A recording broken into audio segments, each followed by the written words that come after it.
சரி, நம்ம கூடிக்க ஸ்டார்ட் பண்ணிடலாம். டைம் ஆயிடுச்சு. இந்த ஒரு கூடுகைக்கு ஆரம்ப ஜெபமாக நம்முடைய அன்பு சகோதரர் லூக்கா ஜெபிக்கும்படி அன்போடு கேட்டுக்கொள்கிறேன்.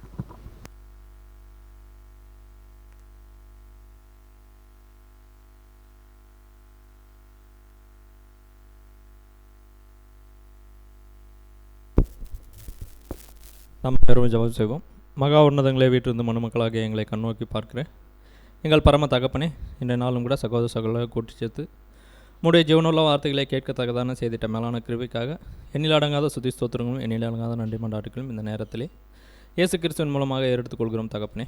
இதை நேர்த்தியாக ஒழுங்கும் கிரமமாக கூட உடைய சத்திய பாதையில் எங்களை வழிநடத்தி கொண்டு வருகிற மேலான கிருபைக்காக மீண்டுமே ஒரு முறை நன்றிகளை ஏறெடுத்துக்கொள்கிறோம் தகப்பனே. இது அப்படியாக இந்த கலந்துரையாடத்தையும் கூட உடைய பாதப்பிடத்தில் ஒப்புக் கொடுக்குறோம். நீர்தாமே எங்கள் ஆவிக்குரிய வாழ்க்கை இதை நேர்த்தியாகவும் பரிபூர்ணமாய் அந்த ஓட்டத்தை நாங்கள் ஓடி முடிக்கத்தக்கதாக ஆவிக்குரிய வளர்ச்சியில் நீர் இம்மட்டுமாய் வழிநடத்துகிறது போல இனி வரும் காலங்களையும் வழிநடத்த வேண்டுமாக கூட இந்த நேரத்தில் எடுத்துக்கொள்கிறோம். கேட்டதும் கேட்க மறந்ததாகவும் எங்களுடைய சித்தத்தின் பிரகாரமல்ல, உம்முடைய சித்தம் எங்கள் வாழ்நாளில் பரிபூர்ணமாய் நிறைவேற நீர்தாமே பொறுப்பெடுத்து வழிநடத்தும். உம்முடைய பலத்தினாலும் ஞானத்தினாலும் உடைய பரிசுத்த ஆவியும் பரிபூர்ணமாய் தந்து வழிநடத்த வேண்டுமாய் எங்கள் ரட்சகரும் மீட்பெரும் சகாயரமான இயேசு கிறிஸ்துவின் ஏறப்பெற்ற நாமத்தினாலே சிறிய ஜபத்தை ஏறெடுக்கிறோம். ஜபம் கேள் நல்ல பிதாவே, ஆமென்.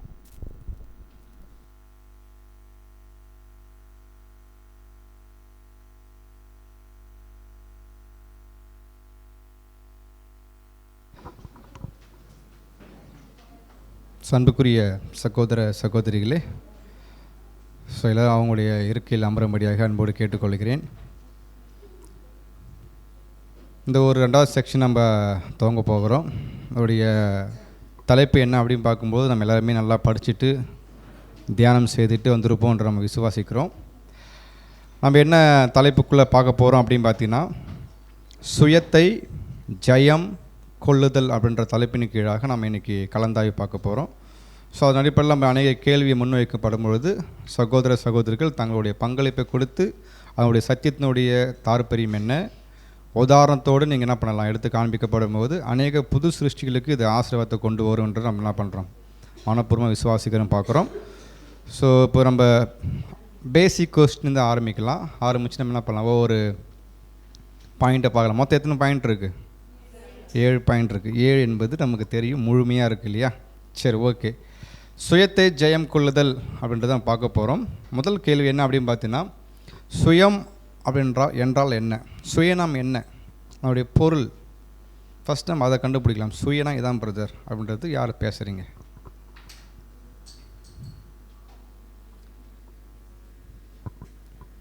சுயம் சிஸ்டர் கிறிஸ்டி.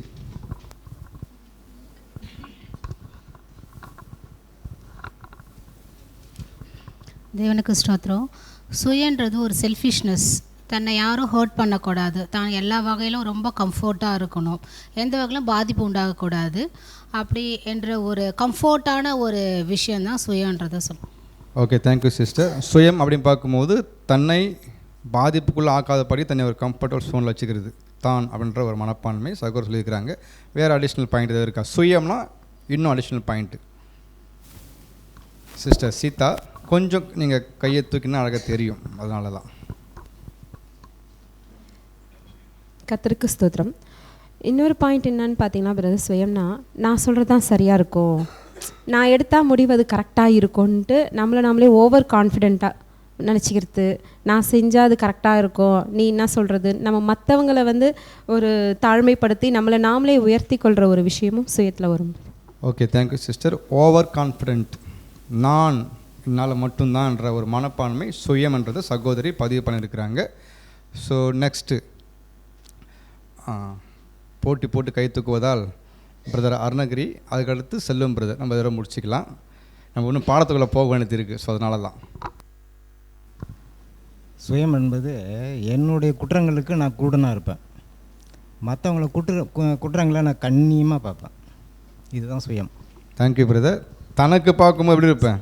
கண்டு கொள்ளாமல் இருப்பேன், ஆனால் மற்றவங்களுக்கு கண் விழித்து பார்ப்பேன். ஸோ சுயம்ன்றது சகோடைய கருத்து. பிரதர் செல்வம். சுயன்றது தானே முடிவெடுக்கிறது, தன் இஷ்டத்துக்கு நான் தான் சொல்கிறது கரெக்டாக இருக்குன்னு முடிவெடுக்கிறது. இதை நம்ம ஆதி காலத்தில் இது ஏவால கூட நம்ம பொருந்தி பார்க்கலாம். ஏன்னா நீ பழத்தை சாப்பிட வேணான்னு தேவன் சொல்லுவார். ஆனால் அவங்க வந்து என்ன பண்ணுவாங்கன்னா, ஒன்று வந்து அவர் வந்து சாத்தானை வந்து சொல்லிடுறாரு நீ சாப்பிட்லான்னு சொல்கிறாரு. ஒன்று அவங்க என்ன பண்ணியிருக்குன்னா, சரி நீங்கள் சாப்பிட சொல்கிறீங்கன்னு சொல்லிட்டு தேவன்கிட்ட போயிட்டு நான் கேட்டுன்னு வந்து கூட சாப்பிட்றேன்னு சொல்லி அதை அவங்க நினச்சிருக்கணும். அதேமாரி தேவன்கிட்ட தான் கேட்கலாம், நம்ம அவருடைய வீட்டுக்காரர்கிட்ட வச்சு கேட்டுருக்கணும். சரி வீட்டுக்கார்ட்ட கேட்டுனாச்சு நான் அதை சாப்பிட்றேன். அவங்க என்ன பண்ணிட்டாங்க, தன் இஷ்டத்துக்கு முடிவு எடுத்துட்டாங்க. நான் எடுத்தது தான் முடிவுன்னு சொல்லிட்டு தன் இஷ்டத்துக்கு முடிவு எடுத்து சுயமாக அதை வந்து சாப்பிட்றதுக்கு அந்த பாவத்தை செய்கிறதுக்கு ஆரம்பிச்சிட்டாங்க. ஆனால் சுயமாக அதை செய்கிறது தான் சுயன்றது. Thank you brother. தானாகவே முடிவெடுப்பதுக்கு பேர் தான் சுயம்ன்றது சகோதரர் ரொம்ப ஷார்ட்டாக சொல்லிட்டாங்க பார்க்குறோம். ஸோ அப்போ நம்ம தெளிவாக புரிஞ்சிக்க முடியுது. ஏன் இந்த கேள்வி கேட்டால் சுயத்தை ஜெயம் கொள்ளுதல். சுயம் நான் கண்டுபிடிச்சது தான் அது எப்படி ஜெயிக்கணும் கண்டுபிடிக்க முடியும். உலகப்பூர்வமாக பார்க்கும்போது சமுதாய ரீதியில் சுயம் காணப்படும். தனக்கான சுயம் அது எடுப்போம், தனக்கான அடையாளம் உணர்வுகள் அது எங்கெல்லாம் காணப்படும்னாக்கா ஆன்மீக ரீதியாக காணப்படும். சபையில் எனக்கு ஒரு அடையாளம் அங்கீகாரத்தை காண்பிக்கப்படுது, சுயம் பயன்படுத்துவோம். உலக ரீதியாக பார்க்கும்போது சமுதாய ரீதியில் என்னை எப்படி பார்க்கணுன்றத சுயத்தை காண்பிப்போம். உள்ளுக்குள்ளாகவே நமக்கு ஏற்படும் நம்பிக்கை உணர்வுகள் இது எல்லாமே சுயம். அப்படின்னா அந்த சுயம்ன்ற விஷயம் பார்த்தாச்சு. இப்போ நெக்ஸ்ட்டு ஜெயம் கொள்ளுதல் என்ற அந்த வார்த்தையினுடைய பொருள். ஜெயம் கொள்ளுதல் என்றால் என்ன, நீங்கள் எப்படி புரிஞ்சுக்கிட்டீங்களோ பதில் சொல்லுங்கள்.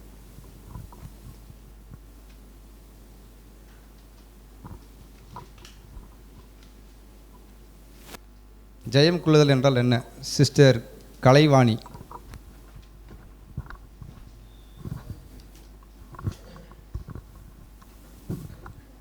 தேவநாமம் மகிமைப்படுவதாக. ஜெயம் கொள்ளுதுன்றத சுயம் நம்ம என்ன பார்த்தோம், அந்த சுயத்தை ஜெயம் கொள்வது தான் வந்து ஜெயம் கொள்றதுன்னு பார்க்குறோம். இதுக்கு எக்ஸாம்பிள் யாருன்னா நம்ம ஆண்டவர் இயேசு கிறிஸ்து. அவர் வந்து அவருக்கு வந்திருக்கிற எல்லா சூழ்நிலையும் அவர் அதை வெற்றிப்பட்டு மாம்சத்திலிருந்து அவர் ஜெயத்தை பெற்றுட்டு அவர் ஜெயம் கொண்டு போனார். அதுக்கு வெளிப்படுத்துறது கூட ஒரு வசனம் சொல்லியிருப்பாங்க. என்னன்னு பார்த்தோம்னா, நான் ஜெயம் கொண்டு என் பிதாவுடைய சிங்காசனத்தில் உட்கார்ந்தது போல ஜெயம் கொள்ளுகிறவன் எவனோ அவனும் என்னுடைய சிங்காசனத்தில் என்னோட கூட உட்காருவான் அப்படின்னு. அப்போ இந்த சுயம் என்னன்னு தெரிஞ்சுட்டு நம்ம அந்த சுயத்தை ஜெயம் கொண்டு அதை தேவனோடு கிறிஸ்துவனுடைய அடி சேர்ந்து தேவனோடு போய் சேர்றது தான் சுயத்தை செய்யங்கொள்ளு. ஓகே சிஸ்டர், ஜெயம் கொள்ளுதல் அப்படின்ற கேள்விக்கு வேத ஆதாரத்தை முன்வைச்சு சகோதரி என்ன பண்ணியிருக்காங்க, அவங்க கருத்து பதிவு பண்ணியிருக்கிறாங்க. ஓகே, அப்படின்னா ஏதோ ஒரு விஷயம் இருக்கும், ஒரு செயல்பாடை திட்டமிட்டு ஏற்பாடு செஞ்சு அதை ஜெயிக்கிறதுக்கு தான் என்ன பண்ணுறோம் ஜெயன்னு பார்க்குறோம். அப்படின்னா செயல்முறைகள் இல்லையா, அப்போ நம்ம பிளான் பண்ணுவோம் இதை நம்ம ஜெயிச்சே ஆகணும். அப்படின்னா நம்முடைய நோக்கம் நம்முடைய குறிக்கோள் இருக்கும். அந்த குறிக்கோளை எப்படியாவது நிறைவடைஞ்சு முடிஞ்சு ஜெயிக்கணுன்றது தான் என்ன பண்ணும் பிரயாசப்படுவோம். அப்படின்னா இப்போ நம்ம ஏன் இதை பிரித்து கேட்டோம் அப்படின்னு பார்த்தீங்கன்னா, சுயம் என்றது மிகப்பெரிய ஒரு காரியம். அந்த சுயத்தை ஜெயிக்கணும்னா அதுக்கான பிரயாசங்கள் நிறைய இருக்குது. அப்போ அந்த சுயத்தை ஜெயிப்பதற்கு ஜெயம் என்ற வார்த்தை மிகப்பெரிய அத்தியாவசியமாக காணப்படுவதனால நம்ம என்ன பண்ணோம் பிரித்து நம்ம ஃபஸ்ட்டு என்ன பண்ண கேள்வி கேட்டோம். இப்போ முதல் பாயிண்ட் படிக்கலாம் சகோதரி ஒருத்தன் வாசிங்க சத்தமாக.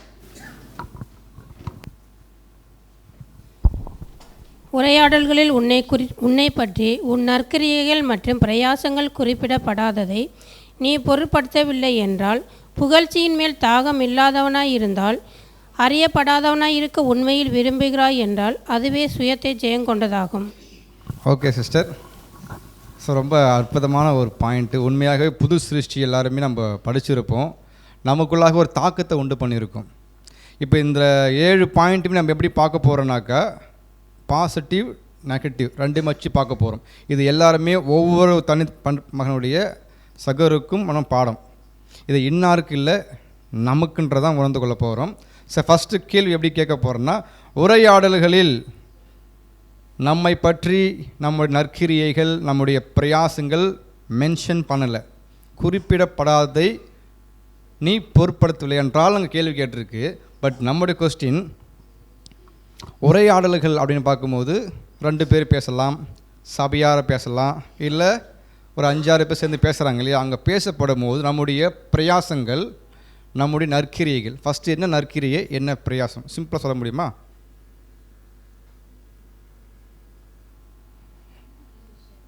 நல்ல விஷயங்கள், அதான் நல்ல விஷயம் என்னவா நல்ல விஷயம் நம்மளை பற்றி பேசணும் அவங்க.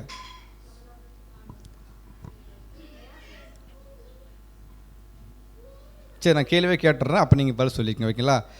இந்த மாதிரி டிஸ்கஸ் பண்ணிட்டு இருக்கும்போது ஒரு சகோதரனையாவது சகோதரி பண்ணக்கூடிய அந்த முயற்சிகள் ஆவிக்குரிய ரீதியில் அவங்க எடுக்கக்கூடிய பிரயாசம் இருக்கும், எஃபர்ட்ஸ் முயற்சிகள் இருக்கும், மற்றும் அவங்களுடைய கிரியைகள் இருக்கும். அதை பற்றி அவங்க மென்ஷன் பண்ணி பேசவே இல்லை. அப்படி பேசப்படாத போது நம்முடைய மனநிலைமை எப்படி காணப்பட வேண்டும்? சகோதரி சிவசக்தி ப்ராக்டிக்கல் எக்ஸாம் சொல்லும் போது ரொம்ப ஆழமான கருத்துக்கள் நமக்கு உதவியாக இருக்கும். பிரதர் இங்கே பேசிகிட்டு இருக்கிறாங்க 10 பேர், அந்த சகோதரனுடைய முழு எஃபர்ட் நமக்கு தெரியும், முழு பிரயாசம் பார்த்துட்டோம். பட் நீங்கள் மென்ஷன் பண்ணி பேசலை. அப்படி பேசாமல் அவர் பார்க்கும்போது எப்படி இருக்கும்? அந்த தருணத்துக்குள்ளே போகணும். இது பாயிண்ட்டை பேசாமல் நான் அங்கே இருந்தால் எப்படி ஃபீல் பண்ணுவோம் பிரதர், அது சொல்லுங்கள். இப்போ நம்ம பெரியன் டிஸ்கஸே பண்ணுறோம். அந்த பெரியன் டிஸ்கஸ் பண்ணும்போது எப்படின்னா ஃபஸ்ட்டு வந்து பேசவே தெரியாது. ஆனால் அதற்கான நாமளும் பேசணும், நாமளும் வசனத்தை துவக்கி பார்க்கணும். என்ன ஒரு இதை செய்கிறாங்கன்னு நம்ம வந்து முயற்சி எடுப்போம். முயற்சி எடுத்து அதை ஆராய்ஞ்சி அதை படித்து அதை கொண்டு வந்து சேர்க்கணும். எப்படியாச்சும் தேவனுடைய வார்த்தையை எப்படியாச்சும் பேசணுன்றது ஒவ்வொரு சகோதரோடைய முயற்சியாக இருக்கும். அப்போ வந்து உட்காந்து பண்ணும்போது சில விஷயங்கள் என்னென்னா, நான் சொல்கிறேன், என் மனசில் படுறது சொல்கிறேன், யாரும் இது பண்ணாதீங்க. சகோதரிகள் மூப்பர்கள் என்ன செய்கிறீங்கன்னா, சில விஷயங்களை வந்து ஒருத்தங்களுக்கு வந்து வெரி குட், எக்ஸலன்ட், சூப்பர் அப்படின்னு சொல்கிறீங்க. ஆனால் உண்மையாக ஒரு சகோதரிகளுக்கு வந்து எப்படி சொல்கிறாங்கன்னா, கொஞ்சமாக கூட பாயிண்ட்டு சொல்லியிருக்கட்டும், பரவாயில்ல ஸ்டார், நல்லா முயற்சி பண்ணீங்க, பரவாயில்லன்னு என்கரேஜ் பண்ணணும், ஓகே அப்படின்ற மாதிரி அப்போ சொல்லும்போது. ஆனால் எங்களோட மனநிலைமை அங்கே என்னவாக இருக்கணும் அப்படின்னு சொன்னால், நாம் கொண்டாந்து பேசுனது யாரோடைய வார்த்தைனா தேவனுடைய வார்த்தை. அவர் வந்து சந்தோஷப்படுறாரா அப்படின்னு தான் நம்ம பார்க்கணும் அவசரம். இவங்க நம்மளை பாராட்டலை, இவங்க நம்மளை புகழ்ச்சியாக பண்ணலை அப்படின்ற ஒரு விஷயங்களும் நம்மளுக்குள்ளே இருக்கக்கூடாது. அதே மாதிரி நம்ம பேசுகிறோம் அப்படின்னா இன்னொரு சகோதரர்கள் வந்து ஐயோ போன ஐட்டம் வந்து இந்த சகோதரி நல்லா பேசுனாங்கன்னு வந்து என்கரேஜ் பண்ணியிருப்பாங்க. ஆனால் இன்னொரு தடவை வந்து அவங்களால ஞாபகம் இருக்காது. ஆனால் இந்த சகோதரி வந்து நம்மளை சொல்லுவாங்க, ஆனால் சொல்லவே இல்லையே, இது வரைக்கும் நம்ம பார்க்குறோம், நம்மளை வந்து என்கரேஜ் பண்ணவே இல்லைன்ற அப்படி ஒரு விஷயங்கள் நம்மளுக்குள்ளே இருக்காத தருணத்தில் நம்மளுடைய சுயம் எப்படி இருக்குது அப்படின்றத நம்ம ஆராய்ஞ்சு பார்த்து அதை நம்ம ஃபஸ்ட்டு வந்து மெயின்டைன் பண்ணோம் அப்படின்றது. Very good sister. ஸோ இந்த பாயிண்ட்டோடைய தாக்கத்தை ப்ராக்டிக்கலாகவே என்ன பண்ணியிருக்காங்க, எதிர்பார்த்த வார்த்தையை பயன்படுத்தியிருக்கிறாங்க. ஸோ நமக்கு ஒரு பாடம் தான். ஸோ அப்படி என்ன புரிஞ்சுதான் பார்க்கும்பொழுது இந்த மாதிரி நல்ல வார்த்தைகள் பேசுவாங்க எதிர்பார்ப்பது மனுஷனுடைய இயல்பு. ஆனால் அது என்ன சொல்லப்பட்டிருக்குன்னா, அது சுயம் சொல்லப்பட்டிருக்கு. நம்ம அதை புரிஞ்சுக்கணும். என்னை குறித்து என்ன பண்ணணும், பேசவே இல்லையே, என்னை பருத்து என்ன பண்ணல, நான் அவ்வளோ எஃபர்ட் தேவன் ஊழியத்திற்காக அவ்வளோ பிரயாசம் பண்ணுறேன், ஷார் எடுத்து போகிறதுலேருந்து மைக் செட் பண்ணுற வரைக்கும், ஹார்வெஸ்ட் பேம்ப்ளெட் கொடுக்க வரைக்கும் இவ்வளோ எஃபர்ட் போட்டு கண் கூட பார்த்துருக்கோம். ஆனால் அந்த 5 பேர் பேசும்போது சகோதரனை குறித்து மென்ஷன் பண்ணல, அவருடைய பிரயாசம் பார்த்தீங்களா, அப்ரிஷியேட் பண்ணவே இல்லை. அப்படின்னும் போது ஆட்டோமேட்டிக் என்ன தான் வரும், வாய்ப்பு உண்டு நமக்கு, சுயம் கட்டாயம் வரும். என்ன சுயம் வரும்? இப்போ அதுக்கு பதில் என்னவெல்லாம் சுயமாக யோசிக்க வரும். சொல்லலை, அந்த சகோதரியோ சகோதரனை பற்றி பேசவே இல்லை, என்ன வர வாய்ப்பு உண்டு? ரம்யா. பிதாவாகிய தேவனுக்கு மகிமை உண்டாவதாக. ஆனால் ப்ராக்டிக்கலாக பார்த்தோன்னா அந்த மாதிரி சொல்லலை அப்படின்னா ஃபஸ்ட்டு வந்து எல்லாருக்கு மேலே ஃபஸ்ட்டு உள்ளே வந்து கோவம் தான் வரும், அதுக்கப்புறம் தான் கஷ்டப்படுவாங்க. ஃபஸ்ட்டு கோவம் வரும், ஏன்னா நம்ம எந்த அளவுக்கு பிரயாசப்பட்டிருக்கோம் எல்லாருமே கண் கூட பார்த்துருக்காங்க. ஆனால் கொஞ்சம் கூட நம்மளை என்கரேஜ் பண்ணவே இல்லையே, இன்னும் இவங்கெல்லாம் உண்மையான அவங்களுக்கு என்ன பண்ணுவாங்கன்னா பேசின சத்தியத்துக்கு ஆப்போசிட்டாக பேசணும். இவங்களாம் உண்மையாக சத்தியத்தை படித்து தான் இருக்கிறாங்களா, ஒரு சகோதரியை வந்து என்கரேஜ் பண்ணலாம் சத்தியம் சொல்லலையான்ற மாதிரி அந்த மாதிரி பேச ஆரம்பிச்சிருவாங்க. அவங்களுக்குள்ள இருக்க கோவம், அதுக்கப்புறமா அவங்க வந்து கஷ்டப்படுறது, அது வந்து என்னன்னா அவங்களுடைய ஸ்பிரிச்சுவல் லைஃபே கொஞ்சம் கொஞ்சமாக கம்மியாகிறதுக்கு கூட வாய்ப்பு இருக்குது. ஓகே, அந்த மாதிரி பேசலை, அப்ரிஷியேட் பண்ணலன்ற யோசிக்கிறது ஒரு பக்கம் நம்ம எதிர்பார்க்குறோம். ஆனால் அந்த எதிர்பார்ப்பது சரியா, இந்த பாயிண்ட் அடிப்படையில் ஏன் சரியில்லை, முழுக்க முழுக்க ப்ராக்டிக்கல் ஏன் சரியில்லை சிஸ்டர் கஸ்தூரி? எதிர்பார்க்குறது மனுஷனோட இயல்பு. ஐயோ நான் பண்ணணும் பேசினா ஹாப்பியாக ஃபீல் பண்ணுவேன், பட் பேசலை. ஆனால் எதிர்பார்க்குறோம், எதிர்பார்ப்பு சரியா தவறுன்ட்டீங்க, ஏன்? கட்டாயமாக தவறு தான். லூக்கா 6:26 எல்லா மனுஷரும் உங்களை குறித்து புகழ்ச்சியாக பேசும்போது உங்களுக்கு ஐயோ, அவர்கள் பிதாக்கள் கள்ள தீர்க்கதரிசிகளும் அப்படியே செஞ்சாங்க. அப்போ வந்து வீண் புகழ்ச்சி வந்து கூடாதுன்னு தான் வந்து கலாத்தியர்லாம் சொல்கிறாங்க. இப்போ அது நம்ம விரும்பக்கூடாது வீண் புகழ்ச்சி. ஏன்னா தேவன் விரும்புகிற தான் நம்ம பார்க்குறவங்களா இருக்கணும். இப்போ அதில் நம்ம மேட்டிமிக்கில் போகிறதும் வாய்ப்பு இருக்குது. அப்போ நம்மளுக்கு அது மனக்கலக்கத்தை ஏற்படுத்தும். ஒருத்தவங்களை வந்து அப்ரிஷியேட் பண்ணுறாங்க, நம்மளை பண்ணல அப்படின்னு இல்லை. ஏன்னா நம்ம வந்ததுக்கு சுயத்தை ஜெயம் கூட தான் வந்திருக்கோம். ஸோ நம்ம வந்து அந்த புகழ்ச்சியை விரும்புகிறவங்களாம் இருக்கக்கூடாது. தேங்க்யூ சிஸ்டர், நல்ல பதில். அப்போ தெளிவாக புரிஞ்சிக்க முடியுது, இந்த எதிர்பார்ப்பு என்பது கட்டாயமாக வரும், அதில் எந்த மாற்று கருத்தில் வந்தால் அதை ஓவர் கம் பண்ணுறது பேர் தான் அந்த சுயம், அந்த ஜெயிக்கிறது அர்த்தம். நான் பண்ணக்கூடிய பிரயாசங்கள் சகோதரர் பார்க்க வேண்டிய அவசியம் இல்லை. நான் பண்ணுறது தேவனுடைய ஊழியம். யார் பார்த்தா போதுமானது? அவர் தெரிஞ்சால் போதுமானது. என்னுடைய முயற்சிகள், என்னுடைய எஃபர்ட்லாம் யார் பார்த்தா போதுமானது. அந்த மனப்பணம் வந்துச்சுன்னா நம்ம என்ன பண்ணிகிட்ருக்கோம்? ஆல்ரெடி நீங்கள் பேசினாலும் சரி பேசவிட்டாலும் சரி நான் என்ன பண்ணிட்டுருக்கேன்? எதிர்பார்க்கவே இல்லை, அதை பொருட்படுத்தவே இல்லை அப்படின்ற மனப்பணம் வந்துட்டோம். அப்படி வரும் பட்சத்திலாம் ஆயிட்டுருக்கு நம்ம சுயத்தை ஜெயிச்சுட்ருக்குன்றதோடைய படிப்பினே கொடுக்க முடியுது. இந்த கான்செப்ட் புரியுதுங்களா? எதிர்பார்த்தோம்னா சுயம் இருக்குது. சிம்பிளாக எதிர்பார்க்கவே இல்லை. அவங்க பேசினாலும் சரி பேசலாம் சரி, நான் பண்ண ஊழியம் கொஞ்சத்தில் உண்மையாக இருந்தாலும் பிதாவாக தேவனோ கிறிஸ்துவுக்கும் தெரியும் போதுமானது, பேச வேண்டிய அவசியம் இல்லைன்ற எண்ணம் உருவாயிடுச்சுனாலே சுயத்தை எடுத்துக்கு போட்டேன். ஒரு வேளை சுயத்தை தானே எதிர்பார்க்க முடியும். சகோதரி இவ்வளோ ஊழியம் பண்ணியிருக்காங்க, என்னை பற்றி பேசவே இல்லையே. இது என்ன பாடம்னா, மாம்சத்தினுடைய செயல்பாடு அழிப்பதற்கான ஒரு தாக்கக்கூடிய ஒரு சத்திய பாடம். இயற்கையை எல்லாருக்கும் வரும், எல்லாருக்கும் வரும். நல்லா சப்ஜெக்ட் பேசினார் பிரதர், நல்லா ஹார்வெஸ்ட் ஊழி நல்லா பண்ணாருங்க அப்படின்றலாம் தெரியும் இல்லையா? தெரிஞ்சாலும் கூட ஏன் பேசலை? அவ்வளோ மற்றவங்களை பற்றி பேசிகிட்டு இருக்கிறாங்க, அவரை பற்றி மென்ஷன் பண்ணவே இல்லைன்னும் போது தாக்கம் கஷ்டமாக இருக்கும். அந்த இடத்துல புதுசு எப்படி பண்ணணும்னா, இந்த சுயம் இந்த சுயத்தில் என்ன பண்ணணும்? இங்கே ஜெயிக்கணும். அதான் பொருட்படுத்தவில்லை என்றால் ஒரு பாயிண்ட்டு. இது வரைக்கும் நமக்கு போதுமானதா? இப்போ நெக்ஸ்ட்டு கேள்வி, புகழ்ச்சி மேல் தாகம் இல்லாதவன் இருந்தால் அப்படின்னு போட்டிருக்கு இல்லையா? கமா போட்டிருக்கு. இப்போ கேள்வி, புகழ்ச்சியின் மேல் யாருக்கு தாகம் இருக்காது? சிஸ்டர் தமிழ் அரசி. பெஸ்ட் எக்ஸாம்பிள் யாருன்னு பார்த்தா இயேசு கிறிஸ்து தான். அவருக்கு தான் புகழ்ச்சியின் மேல் தாகம் இல்லை. அதே போல் சபை ஜனங்களாக ஓடிட்டு அதோடைய மெயின் விஷயம் தெரிஞ்சவங்க. அதாவது இப்போ நம்ம லைட்டாக சின்னதாக சில விஷயங்கள் செஞ்சுருப்போம், பட் அது பத்தாது. ஆனால் இதுக்கே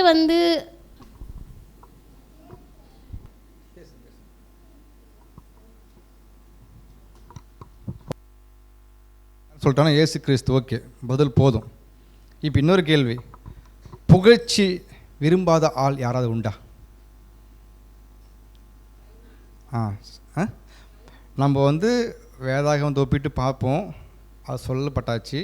பட் நாம் இன்றைக்கி பார்க்க போகிறது நமக்கான சப்ஜெக்ட். நான் சப்ஜெக்டாக இருக்கணுன்றது தான் பார்க்க போகிறோம். உதாரணம் சொல்லுங்கள், பட் இந்த கேள்விக்கு நீங்கள் ப்ராக்டிக்கலாக சொல்லிவிட்டு வேத எக்ஸாம்பிளோ சம்பவமோ கரெக்டாக சொன்னால் இன்னும் அடிஷ்னலாக யூஸ்ஃபுல்லாக இருக்கும். பட் ப்ராக்டிக்கலாக பேசுங்க. புகழ்ச்சியை விரும்பாத மனுஷன் யாரோ உண்டா?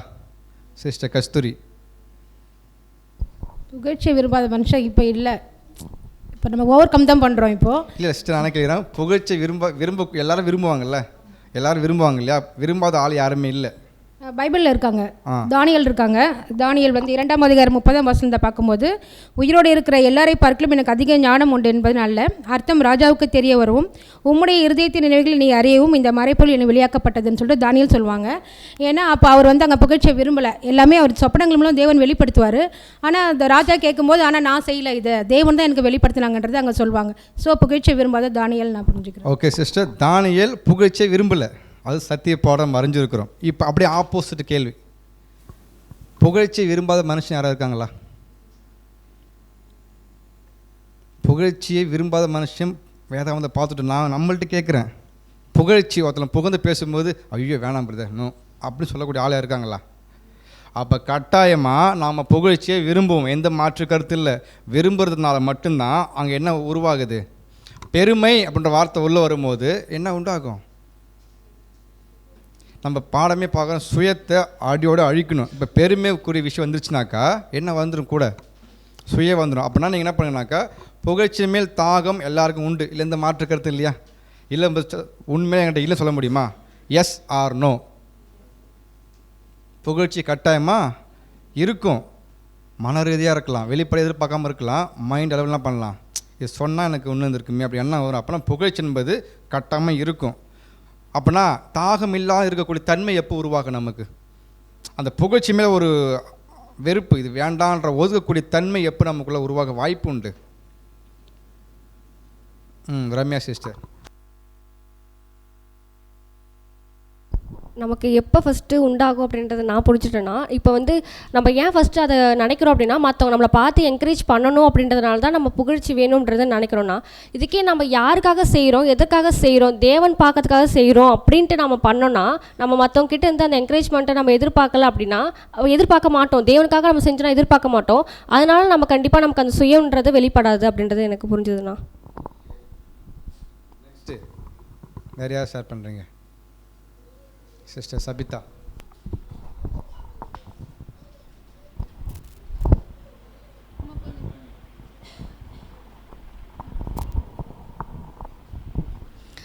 அனைத்து பரிசுத்தவான்களுக்கும் கிறிஸ்துவுக்குள்ளான அன்பின் வாழ்த்துக்கள். இங்கே என்ன சொல்கிறாங்கன்னா, புகழ்ச்சியை விரும்பாத மனுஷங்க யாருமே இல்லை. ஏன்னா நம்ம எல்லாருமே நம்ம செஞ்ச ஒரு வேலையை புகழணும் அப்படின்னு சொல்லிட்டு தான் எதிர்பார்ப்போம். ஆனால் நமக்கு என்ன தாட் இருக்கணும் அப்படின்னா, நான் செஞ்ச விஷயத்தை தேவன் எப்படி பார்க்குறாங்க, தேவனிடத்துலேருந்து நமக்கு எப்போ வரப்போகுது அதுக்கான வெகுமதி அப்படின்னு பார்க்கும்போது, நம்ம உயிர்த்தெழுந்து பிதாவினிடத்தில் போகும்போது தான் நம்ம செஞ்ச இந்த கிரியைகளுக்கான எல்லா வெகுமதியும் ஆசீர்வாதங்கள் எல்லாமே நமக்கு கிடைக்க போகுது அப்படின்ற ஒரு மைண்ட் தாட்டில் யார் இருக்கிறாங்களோ, அதே போல் இதை என்னுடைய சொந்த பலத்தினால நான் செய்யலை, தேவன் கொடுத்த பலத்தை வச்சும் தேவன் கொடுத்த ஞானத்தை வச்சும் தான் நான் இதை செஞ்சேன் அப்படின்னு யார் ஒருத்தவங்க உள்ளுக்குள்ளே நினைக்கிறாங்களோ அவங்களுக்கு தான் இந்த புகழ்ச்சி எனக்குரியது இல்லை, தேவனுக்குரியது. தேவன் தான் எனக்கு பின்னாடி அதை கொடுக்க போகிறாங்க. இங்கேயே மனுஷர் முன்னாடி நான் புகழப்பட்டுட்டேன், நான் செஞ்ச வேலைக்கான எல்லா வெகுமதியும் இங்கே எனக்கு கிடைக்குது அப்படின்னா பரலோகத்தில் எனக்கு ஒன்றுமே இருக்காது அப்படின்ற ஒரு திங்கிங் யாருக்கு இருக்கோ அவங்க தான் என்ன பண்ண முடியும்னா, இந்த சுயத்தை ஜெயம் கொண்டு இங்கே கிடைக்கிற புகழ்ச்சி எனக்கு தேவையில்லை, பின்னாடி தேவன் கொடுக்க போகிற ஆசீர்வாதம் தான் எனக்கு முக்கியம் அப்படின்னு யார் யோசிக்கிறாங்களோ அவங்க இந்த புகழ்ச்சியை விரும்ப மாட்டாங்க அப்படின்னு ஷேர். Okay, thank you sister. அப்போனா புகழ்ச்சி மேல் தாகம் இல்லாமல் இருக்கக்கூடிய மனப்பானம் எப்போ உண்டாகுனா, தனக்கான புகழ்ச்சியோ பெருமையோ மேட்டுமை தன்னை சார்ந்து வரும்பொழுது இதுக்கு நான் தகுதியற்றவன் பாத்திரவான் இல்லை என்ற மனப்பானம் எப்போ உருவாக்கப்படுதோ, ஏன் உருவாக்கப்படுத்துறீங்களா, அது எல்லா துதி கன மகிமையெல்லாம் யாருக்கே உரியது என்று பார்க்கறனா பிதாவாகிய தேவனுக்கு. அவருக்கு போக வேண்டியதெல்லாம் நம்ம மூலமாக போகணுமே தவிர தடுத்துட்டு எனக்கே நான் அங்கீகரிச்சிட்டேன்னா அதான் புகழ்ச்சி மேல் தாகம் உள்ளவனா காணப்படுவது. அப்போனா இந்த எண்ணங்கள் தெளிவாக பதிவு வைக்கிறோம். எந்த ஒரு விஷயம் சபை கூடிகளில் பண்ணக்கூடிய எந்த ஒரு உன்னதமான வேலையாக இருந்தாலும் சரி, இது அனைத்துமே தேவனுடைய ஒர்க்கு. நாம் அவருடைய பசங்களாக வேலை செஞ்சால் பெருமை வர வாய்ப்பில்லை. ஏன்னா என்னோடய அப்பாவுடைய வேலை யார் தான் பண்ணி ஆகணும், மகன் பண்ணணும். ஒரு வேளை இந்த வேலை செஞ்சுட்டு நான் தான் பண்ணன்ற அந்த முன்னுரிமை எதிர்பார்க்குறாங்க இல்லையா, அந்த தாகம் தான் என்ன பண்ணால் சுயத்தை அதிகரிக்க செய்யும்.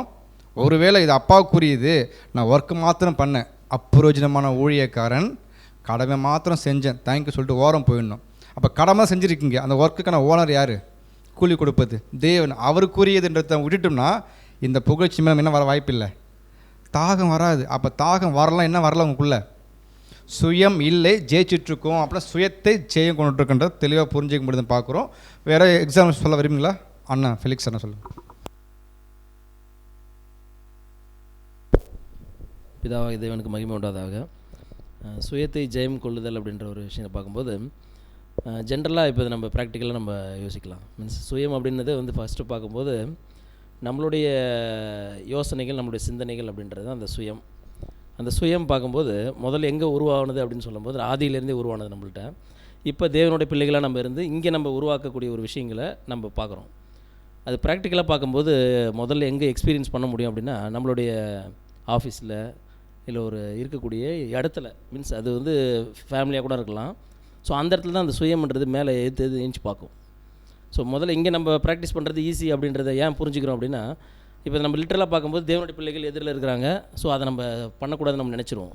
ஆனால் அது எங்கே தெரியுமா எக்ஸ்பீரியன்ஸ் அதிகமாகும் பார்க்கும்போது, நம்ம ஃப்ரெண்ட்ஸ்லாம் என்ன பண்ணியிருப்போம்னா ஏதாவது ஒரு விஷயங்கள் செய்திருப்போம், அதில் பெஸ்ட்டாக என்ன பண்ணியிருப்போம்னா நான் செஞ்சுருப்பேன்.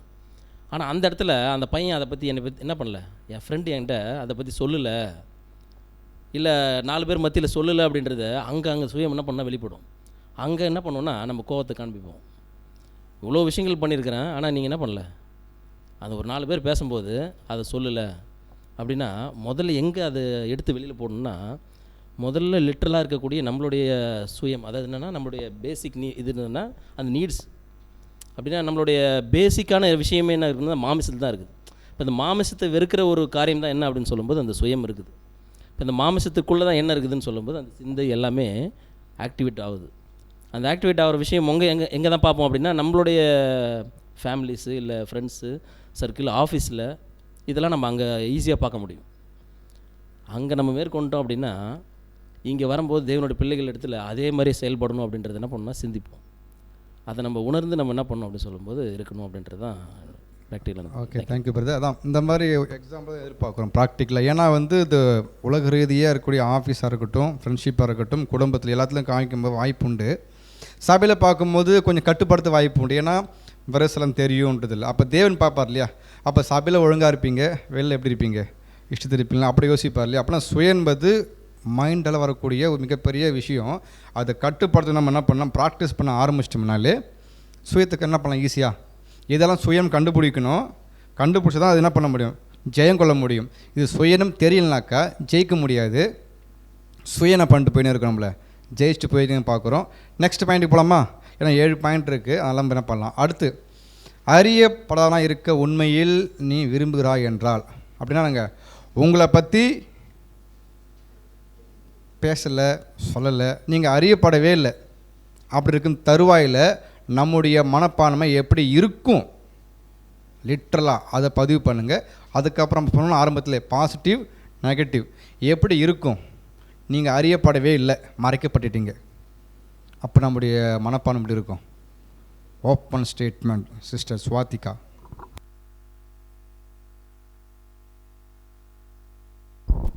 பிதாவாகிய தேவன் மகிமைப்படுவதாக. இங்கே என்ன சொல்லியிருக்காங்கன்னு பார்க்கும்போது, அறியப்படாத, அதாவது இப்போ நம்ம சப்போஸ் இப்போ ப்ராக்டிக்கலாக பார்க்கும்போது நான் ஏதோ ஒரு ஒர்க் பண்ணியிருந்திருப்பேன், இல்லை சேர் எடுத்து வச்சுருப்பணும், இல்லை சம்திங் எந்த ஒரு ஒர்க்கோ நான் பண்ணியிருந்திருப்பேன். அந்த ஒர்க்கை வந்து என்னை பார்த்தவங்க நம்ம யாராவது ஒருத்தவங்க தான் அதை பார்த்துருப்பாங்க. அகெயின் வேறு ஒருத்தவங்க அதை பார்த்துருந்துருக்க மாட்டாங்க. நான் போயிட்டு என்ன யாரும் சொல்லிக்கவே இல்லையே அப்படின்ட்டு ஃபஸ்ட்டு நமக்கு என்ன ஆகும்னு பார்த்தீங்கன்னா ஃபீல் ஆகும் லைட்டாக. நம்ம செஞ்ச ஒர்க்கை யாருமே கவனிக்கவே இல்லை போல இருக்குது அப்படின்ற ஒரு ஃபீல் வந்து நமக்கு இருக்கும். ஒருத்தவங்க மட்டும்தான் அதை பார்த்துருப்பாங்க இல்லைங்க, அவங்க வந்து நம்ம சொல்லும் போது பரவாயில்ல இந்த ஒருத்தவங்க பார்த்தாங்க அப்படின்ட்டு. அப்போ நமக்குள்ளே எப்படி ஆகுதுன்னு பார்க்கும்போது, ஒருத்தவங்க என்கரேஜ் பண்ணும் போது ஒரு ஃபீல் வருது, என்கரேஜ் பண்ணலாம் அதை பார்க்க அறியவே படாத பக்கம் நமக்கு என்ன ஆகுதுன்னு பார்த்தீங்கன்னா ஒரு கஷ்டமான ஒரு ஃபீல் வந்து நமக்கு அந்த இடத்துல ஃபஸ்ட்டு எல்லாருக்குமே வந்து என்னென்னு பார்த்திங்கன்னா ஏற்படும் அப்படின்றது நமக்கு. அதை ஃபஸ்ட்டு நம்ம என்ன பண்ணணும்னு பார்த்திங்கன்னா ஓவர் கம் பண்ணணும். யார் பார்த்தா என்ன பார்க்காட்டேன்னா தேவன் பார்த்துருப்பாருல்ல கண்டிப்பாக அந்த ஒரு ஒர்க்கை. அது தேவனுக்காக தானே நான் பண்ணேன், மனுஷங்க பார்ப்பாங்கன்றதுக்காக அந்த நான் ஒர்க்கை நான் பண்ணலைல்ல அப்படின்ற ஒரு தாட் நமக்கு ஃபஸ்ட்டு வரணும். அதுதான் என்ன ஆகுதுன்னு பார்த்திங்கன்னா ஜெயந்த் அந்த அறியப்படாத நேரத்தில் சுயத்தை வந்து ஜெயம். ஓகே, தேங்க்யூ சிஸ்டர், நல்ல பாயிண்ட்டு. பிரதர்ஸ் சைடில் அதை சொல்கிறீங்களா? அறியப்படாதவனாக இருக்க உண்மையில் விரும்புகிறாய் என்றால், ஆக்சுவலாக நம்ம எப்படி தான் விரும்புவோம், எல்லாருக்கும் நான் தெரிகிற மாதிரி இருப்பது தான் விருப்பம். ஏன்னா இந்த பாடம் வந்து ஒவ்வொருத்தனுடைய புது சிருஷ்டியை செக் பண்ணி பார்க்கக்கூடிய பாடமாக இருக்குது. ஸோ அதெல்லாம் நம்ம கேள்வி கேட்குறதுனால எல்லாருக்குமே என்ன பண்ணுது பொருந்தும். அப்போ நாம் அங்கே இருந்து இப்போ லிட்டரலாக வச்சு பாருங்கள், அப்படி இருந்தால் எப்படி இருக்கும். என்னுடைய கருத்து நான் உண்மையாக ஃபீல் பண்ணுவேன், நான் தெரியப்படுவதற்கு விரும்புவேன். எஸ், ஏன்னா ஒன்றும் ஜெயிக்கல, என்னுடைய மாம்சத்தினுடைய இயல்பு அந்த மாதிரி நீங்கள் என்ன பண்ணணும். நான் ஓப்பனாக சொல்லிட்டேன், அதெல்லாம் முழுமையாக சொல்ல வேண்டிய அவசியம் இல்லை. இந்த விருப்பம் நம்ம இருக்குமே இருக்காதா, கட்டாயம் விரும்பும் இல்லையா, எந்த மாற்று கருத்து இல்லை. விரும்புறதுனால தான் அந்த சுயம் உள்ளே உருவாகுது, அதை கட்டுப்படுறதுதான் பாடம் இது. இப்போ நீங்கள் சொல்லுங்கள், எப்படிலாம் விரும்புவோம். நான் அறியப்படவே இல்லை, உங்களை வெளிப்படுத்தி காண்பிப்பதற்கு எப்படிலாம் நீங்கள் முயற்சி எடுப்பீங்க. முயற்சி எடுக்கிறேன் என்ன விரும்புகிறோம் இல்லை, தன்னை வெளிப்படுத்தி காண்பதுக்கு உண்மையாக விரும்புகிறோம் அர்த்தம். அப்போனா எப்படி காட்டுவோம், முடிவு நின்று நான் இருக்கிறேன் பார்த்தீங்களா அப்படின்னு காமிப்போமா இல்லை. அது இந்த ப்ராக்டிகல் எக்ஸாம் சொல்லிட்டோம்னா பாயிண்ட் பிடிச்சிடலாம். சிஸ்டர் சபிதா, அடுத்து கிறிஸ்டி அக்கா. பிரதர், இப்போது ஏதாவது ஒரு பிரதருக்கோ சிஸ்டருக்கோ ஏதாவது ஒரு ஹெல்ப் தேவைப்பட்டிருக்கும். அதை நம்ம என்ன பண்ணுவோம் அப்படின்னா அவங்க வீட்டுக்கு போய், அது யாருக்குமே தெரியாது தான். சப்போஸ் நம்ம அறியப்படாதவனா இருக்க விரும்பினா அதை பற்றி நம்ம யார்கிட்டையும் பேசவும் மாட்டோம், எதுவும் ஷேர் பண்ணிக்கவும் மாட்டோம். நம்மளுடைய மாம்சமே எப்படிப்பட்டது அப்படின்னு பார்க்கும்போது நம்ம செஞ்சதை மற்றவங்கக்கிட்ட சொல்லணும், அவங்க பெருமையாக பார்க்கணும் அப்படின்ற ஒரு மாம்சம் தான் நம்மக்கிட்ட இருக்கிற மாம்ச குணமே. ஆனால் நமக்குள்ளே ஒரு புது சிருஷ்டி என்ன யோசிக்கணும்னா, இது தேவனுக்குரியது, தேவன் தான் பார்க்கணும், தேவன் அதுக்கான பதில் அளிப்பான்னு பார்க்குறோம். ஆனால் நம்முடைய மாம்சம் எப்படி டாக்டிக்காக யோசிக்கும் அப்படின்னா, ஒரு சகோதரனை பார்த்து வேற ஒரு சகோதரனை பார்த்து பேசியிருப்போம், இது மாதிரி அந்த சகோதரனுக்கு உடம்பு சரியில்லை பிரதர், இல்லை இது மாதிரி கஷ்டமாக இருந்தாங்க, நம்ம போய் பார்த்தோம், சரி ஓகேன்னு சொல்லிட்டு நம்ம இது மாதிரி கொஞ்சம் ஆஃபர் பண்ணோம் அப்படின்னு சொல்லிட்டு என்ன பண்ணுவோன்னா அந்த சகோதரனை பற்றி தான் பேச ஆரம்பிப்போம். ஆனால் நாம் செஞ்ச விஷயத்தை அங்கே உள்ளே நுழைப்போம். எப்படின்னா நம்மளுடைய மாம்சம் அது மாதிரி பழகிடுச்சு. அப்போது அதை தான் ஒரு என்ன பண்ணணும், ஒரு புது சிருஷ்டினா ஓவர் கம் பண்ணணும். மற்றவங்கள பற்றி பேசும்போது ஒருத்தவங்களுக்கு ஒரு விதமான ஒரு சோதனை வந்திருக்கும். அந்த சோதனையில் நம்மளுடைய பங்கு அங்கே இருந்திருக்கும். ஆனால் அது யாருக்குமே தெரிஞ்சிருக்காது. அதை ஒரு சகோதரிகிட்ட பேசும்போது சிஸ்டர் அந்த சிஸ்டர் வீட்டுக்கு போகணும், அந்த சிஸ்டர்கிட்ட நிறைய பேசணும், நிறைய பேர்கிட்ட கால் பண்ணி பேசுகிறோம், இவங்களுக்கு இந்த தேவை இருக்குது, என்னால் முடிஞ்சதை நாங்கள் செய்கிறோம் அப்படின்னு என்ன பண்ணிவிடுவோம்னா சொல்லிவிடுவோம். ஏன்னா நான் செஞ்சது மற்றவங்களுக்கு தெரியணுன்றதுக்காக, புகழணும் அவங்க அப்படின்னு. அப்போ அறியப்படாதவனா ஒருத்தவங்க இருக்க விரும்பினாங்க அப்படின்னா தான் செய்கிற எதுவுமே மற்றவங்களுடைய பார்வைக்கோ காதுக்கோ அது இப்போ செஞ்சவங்க சொல்லி தெரிகிறது வேறு. பட் நாமளாக போய் சொல்லி தெரிஞ்சு மற்றவங்களுக்கு பிரபலமாக ஆகணும் அப்படின்ற ஒரு எண்ணத்தில் நம்ம போய் அதை சொல்லக்கூடாது. Okay, thank you sister. கிறிஸ்டியாக்கா நீங்கள் ஷேர் பண்ணுங்கள். ஃபேமிலியில் ஒரு எக்ஸாம்பிள் சொல்கிறேன் பிரதர். இப்போ 1 வீக்கு ஃபஸ்ட்டு ஒரு வாரம் சமைச்சிருப்பாங்க. ஃபேமிலியில் ஒரு மாமியாரோ யாரோ சமைச்சிருக்காங்கன்னு வச்சிங்களேன். அழகாக வருவாங்க, சாப்பிடுவாங்க, சூப்பர் ஆஹா ஓஹோன்னு சொல்லுவாங்க. அப்போ கம்முன்னு இருப்பாங்க. அடுத்த வாரம் இப்போ நாம் சமைக்கிறோன்னு வச்சிங்களேன், அவங்க வெளியிலேருந்து வருவாங்க, யார் சமைச்சாங்களோ அவங்களுக்கு தெரியாது, நாம் சமைச்சோன்னு அவங்களுக்கு தெரியாது. சாப்பிட்டுட்டு ஒன்றுமே சொல்ல மாட்டாங்க. நாம்ளாக கேட்டு தெரிஞ்சுக்கணும், இது நல்லா இருக்குங்களா, நல்லா இருக்குங்களா, நல்லா இருக்குது. ஏன்னா அவங்க சொல்லுவாங்கன்னு எதிர்பார்ப்பேன். நல்லா இருக்குதான்னு கேட்டு நான் தான் செஞ்சேன் அப்படின்னு சொல்லி அந்த புகழ்ச்சியும் நாமளே அறியப்பட வைக்கிறோம். நான் தான் செஞ்சேன், என்னை சொல்லுங்கள் அப்படின்னு அந்த புகழ்ச்சி கேட்டு விரும்பி வாங்கிக்கிறோம். அறியப்பட விரும்புகிறோம் நம்ம அதை. Thank you sister. அருமையான உதாரணம். சமைச்ச சாப்பாடு சாப்பிட்டு என்ன பண்ணுறதுக்கப்புறம் சொல்லிவிடுங்க. ஏன்னா சொல்லலாம் எதிர்பார்ப்பாங்கள்ல. அப்போ சுயத்தை உருவாக்குறது கூட நம்ம இப்படி யோசிக்கலாம். அது கணவன் மனைவி உப்புலாம் கூட கம்முன்னு சாப்பிட்டு போயிடலாம். இல்லை தனிப்பட்ட சொல்ல. ஏன்னா அந்த செஞ்ச உணவினுடைய தாற்பயம் அவங்க ரிஸ்க் எடுத்தாங்கல்ல, சமைச்சாங்கல்ல, அந்த அனல் நின்றுட்டு அதை நம்ம புகழ்ந்து சொல்கிறதுக்கு நாம் சொல்லலாம் தவிர அவங்க எதிர்பார்க்கக்கூடாது. அப்போ நம்ம என்ன பண்ணலாம், அவங்களுக்கு காரக்குழம்பு சூப்பராக இருந்த சிஸ்டர் சொல்லிட்டு என்ன பண்ணலாம், சொல்லலாம். பட் இது வந்து நாம் மற்றவங்க பாராட்டலாம், வந்து விஷ் பண்ணுறது. பட் அவங்களுடைய மனசாட்சி நான் பண்ணிட்டேன், நான் செஞ்சேன்றதை நிரூபிப்பதற்காக போயிட்டு அப்படியே சொல்லிகிட்டே வருவாங்க. வந்துட்டு லாஸ்ட்டில் அவங்க அப்படியே லைட்டாக அடுத்து அவங்க வைப்பாங்க, முன்னே வைப்பாங்க. இந்த மாதிரி இது எப்படி இருந்துச்சு நேற்று பண்ணமே, அது உணவாக இருக்கட்டும், ஊழியமாக இருக்கட்டும், மற்ற ஹெல்ப்பாக இருக்கட்டும், எந்த ஒரு விஷயமா இருக்கட்டும், அப்படி சொல்லிட்டு வரும்போது ஷேர் பண்ணுறாங்கன்னா அதை நம்ம உண்மையாக என்ன பண்ணுறோம், விரும்புகிறோம். அப்படி விரும்பும் பட்சத்தில் நமக்குள்ளே என்ன இருக்குது, சுயம் பெருமை எல்லாமே இருக்குதுன்னு கண்டுபிடிக்க முடியுதா? அப்போ இதுக்கப்புறம் என்ன பண்ணலாம், சுயன்றது பகிரங்கமாக தெரியாது, ரொம்ப பெருசாக போயிட்டே இருக்கும், லைட்டாக அதுக்கு நிற்கும். அந்த லைட்டாக வாரதுனால இப்போ நம்ம கட் பண்ண ஆரம்பிச்சிட்டாலே ஹாப்பியாக ஃபீல் பண்ண. இது கட் பண்ண பெரிய விஷயம் பண்ண ஈஸியாக கட் பண்ண முடியும் பார்க்குறோம். இந்த பாயிண்ட் முடிக்க போகிறோம். லாஸ்ட் யாரை ஷேர் பண்ண விரும்புங்களா? சிஸ்டர் தீர்த்து.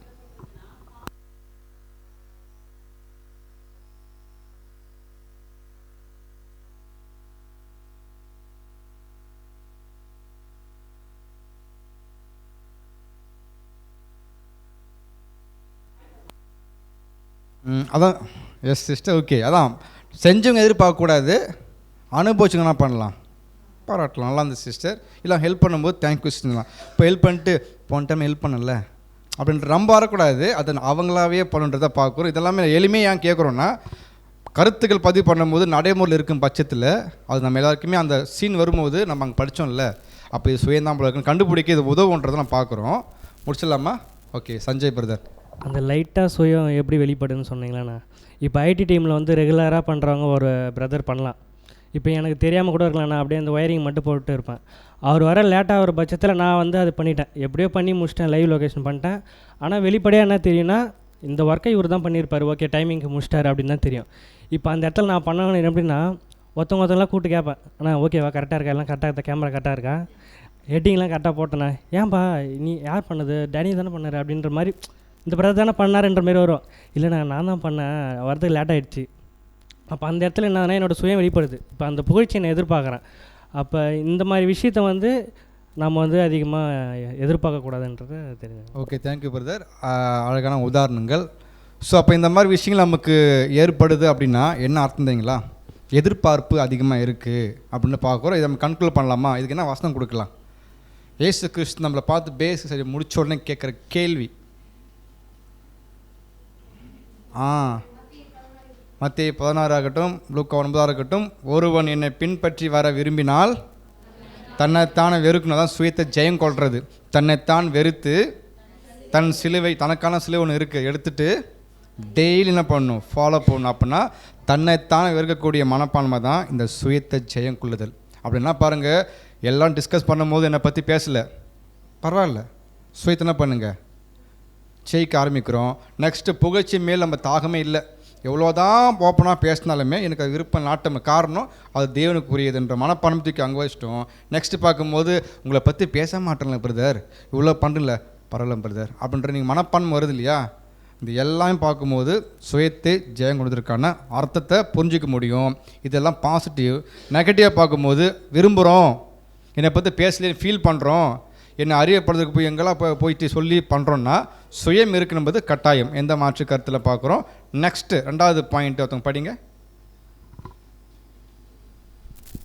உன் நன்மைகள் தீமையாய் பேசப்படும் போதும், உன் விருப்பங்கள் மறுக்கப்படும் போதும், உன் ஆலோசனை அலட்சியப்படுத்தும் போதும், உன் கருத்துக்கள் கேலிக்கு உள்ளாகும் போதும், உன் இருதயத்தில் கோபம் மூழ்வதையோ அல்லது உன்னை நிலைநிறுத்துவதையோ நீ மறுத்து இவைகளையெல்லாம் அன்புடனும் அமைதலுடனும் பொறுத்து கொள்வாயானால் அதுவே சுயத்தை ஜெயம் கொள்வதாகும். ஸோ ரொம்ப அருமையான பாயிண்ட்டு. ஃபஸ்ட்டு பாயிண்ட் பார்த்தோம், சுயத்தை ஜெயம் கொள்வது எப்படின்னா எல்லா விஷயம் கண்டுபிடிச்சோம். நெக்ஸ்ட்டு என்ன சொல்லுதுனாக்கா, உன் நன்மைகள் தீமையாக பேசப்படும் போது ஒரு பாயிண்ட்.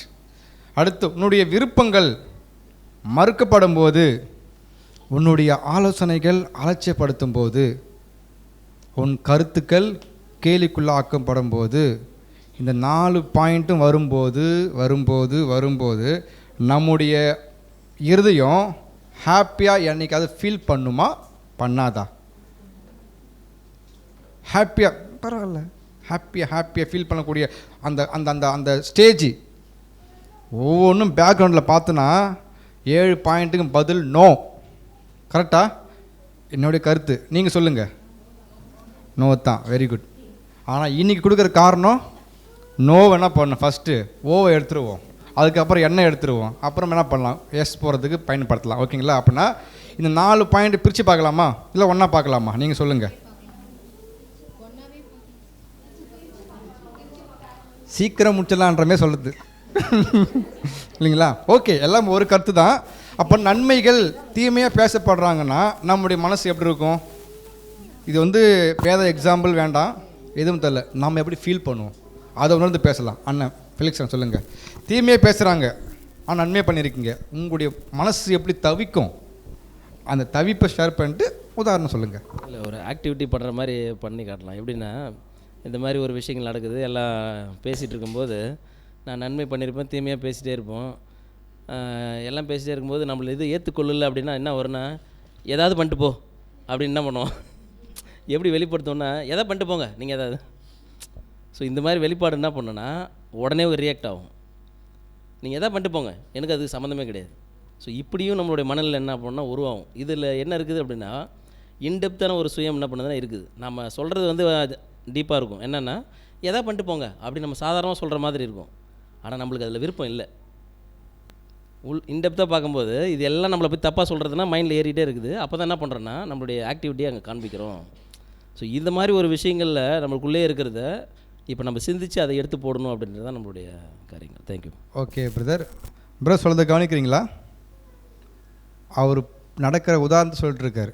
இந்த பாயிண்ட் பேசும்போது தான் நாளைக்கு நமக்கு வரும்போது பேசின பாயிண்ட் நிற்கும். ஓ, அப்போ இது கூட சுயம் போல இருக்குது. ஏன்னா ஒரு தனிப்பட்ட நபர் இது சப்ஜெக்டாக ப்ரெசன்ட் பண்ணார்னா அவருடைய தாளந்த மாத்திரம்தான் வெளிப்படுத்தப்பட்டிருக்கும். பல பேருடைய தாளந்த பயன்படுத்தப்படும் போது 100, 1000 பாயிண்ட்ஸ் கிடைக்கும். கரெக்டு தானே? அப்போ எல்லா பாயிண்ட்ஸுமே எதுக்கு தான், நம்முடைய வாழ்க்கைக்கு பயன்படுத்துவது தான். வேறு ஷேர் பண்ண நன்மைகள் நல்லது பண்ணிட்டோம்ன்றது, அந்த நல்லதை மென்ஷன் பண்ணாமல் தப்பாக காமிக்கிறாங்க, டிஸ்பிளே பண்ணுறாங்க. உங்களுடைய மனசாட்சி எப்படி இருக்கும் அந்த டைமில், எப்படி இருக்குன்னு சொல்லுங்கள் முதல்ல, அதுக்கப்புறம் நான் பாசிட்டிவ்க்கு வருவோம். பிரதர் லூக்கா, நெக்ஸ்ட்டு புவனா. தேவநாமம் மகிமைப்படுவதாக. பிரதர் சொன்னதுலேருந்து ஒரு படி மேலே வருது. என்னென்னா, பிரதர் சொன்ன மாதிரி நான் ஒரு விஷயம் சொல்கிறேன், அது ஏற்றுக்க மாட்டுறாங்க. அந்த இடத்துல அப்போ நீங்கள் எப்படியாவது செஞ்சுட்டு போங்க, அதுக்கும் எதுக்கும் எந்த சம்மந்தமும் இல்லைன்ற மாதிரி விளைக்கிடுவோம். இன்னொரு விஷயம் என்னென்னு கேட்டிங்கன்னா, நான் செஞ்சது சரியில்லை, அப்போ நீங்கள் செஞ்சு காமிங்க. பொதுவாக படிக்கிற இடத்துல, வேலை ஸ்தலம், உலக பிரகாரமாக இருக்கிற விஷயத்தில் நம்ம செய்கிற விஷயம் படாத பட்சத்தில் அப்போ நான் செஞ்சது சரியில்லைனா அப்போ நீங்கள் செஞ்சு காமிங்க என்ற ஒரு வார்த்தையும் வரும். அது சொல்லணும்னு நினச்சேன். ஓகே பிரதர், ப்ராக்டில் சொல்லிட்டீங்க. அது எப்படி புரிஞ்சுக்குது? எந்த விஷயமா இருக்கும் அது? நன்மை ஒன்று இருக்குது, அந்த நன்மையை அவங்க மறைச்சிட்டாங்க. அப்போ நான் புரியுதுங்களா? அதை வேறு மாதிரி தப்பாக காமிக்கிறாங்க. அப்போ எப்படி நம்ம எடுத்துப்போம்? அதை சொல்லுங்கள். இப்போ பாயிண்ட் இல்லாமல் கரெக்டு, அது நம்ம அழகாக இப்படி தான் போகிறது அது காமிக்கணும்.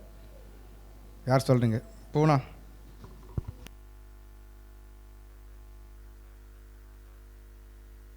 பிதாவாகிய தேவனுக்கு மகிமை உண்டாவதாக.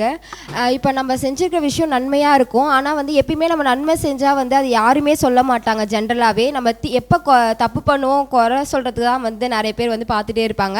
இப்போ நம்ம செஞ்ச நன்மையை எப்படி வந்து டிஸ்பிளே பண்ணுறாங்கன்னா, தீமையாக டிஸ்பிளே பண்ணுறாங்கன்னா, ஃபஸ்ட்டு அந்த விஷயம் நமக்கு தெரிஞ்ச உடனே அப்படின்னா செம்ம டென்ஷன் ஆகும். நான் என்ன பண்ணிக்கிறேன்னு உங்களுக்கு தெரியுமா, நான் என்ன பண்ணுறேன்னு தெரியாமல் நீங்கள் எப்படி இதை வந்து மாற்றி சொல்லலாம். நான் எக்ஸ்பிளைன் கொடுப்பேன், நான் இப்படி தான் பிரதர் பண்ண வந்தேன், இல்லை நான் இப்படி தான் சிஸ்டர் பண்ணியிருக்கேன், நீங்கள் ஏன் தப்பாக புரிஞ்சுக்கிறீங்க, இது இப்படி கிடையாது, நான் இந்த கோணத்தில் பண்ண வந்தேன் நம்ம சொல்லும்போது அவங்க அதெல்லாம் இல்லை சிஸ்டர் நீங்கள் இப்படி தான் பண்ணிக்கிறீங்கன்னு சொல்லும்போது நான் என்ன சொல்லணும்னா, ஏன் தான் இப்படி பண்ணிட்டீங்க, நான் சொல்ல வரது உங்களுக்கு புரியலையான்ட்டு நம்ம ஃபஸ்ட்டு என்ன பண்ணுவோம், ஆர்கியூ பண்ணுவோம். பிரதர் அப்படி இல்லை பிரதர், நான் இப்படி தான் பண்ண வந்திருக்கேன், நீங்கள் ஏன் தப்பாக புரிஞ்சிங்கன்னா அவங்க ஆப்போசிட்டில் இவங்க கேட்கவே இல்லைனா, நான் இப்படி தான் சரி நான் பண்ணதே தப்பாகவே இருக்கட்டும், நீங்கள் என்ன பண்ணுறீங்களோ பண்ணிக்கோங்க அப்படின்ட்டு பண்ணுவோம். அவங்ககிட்ட ஆர்கியூ பண்ணிவிட்டு டென்ஷன் ஆகிட்டு நம்ம என்ன பண்ணணும்னா ஃபஸ்ட்டு வந்துடுவோம் அந்த இடத்த விட்டு. ஏன்னா எப்படி சொல்லணும்னா நம்ம வந்து நம்மளோட பண்ணது சரின்றதை நம்ம அந்த கருத்தை முன்வைக்கும் போது அவங்க என்ன பண்ண மாட்டாங்க, ஏற்றுக்கவே மாட்டான்னு தெரிஞ்சதுக்கப்புறம் சரி நான் பண்ணது தப்பாகவே இருக்கட்டும், இப்போ என்ன உங்களுக்கு அப்படின்னு சொல்லிட்டு என்ன பண்ணணும்னா அந்த இடத்துலேருந்து எட்ட வந்துடும் அப்படின்றத பார்க்குறோண்ணா.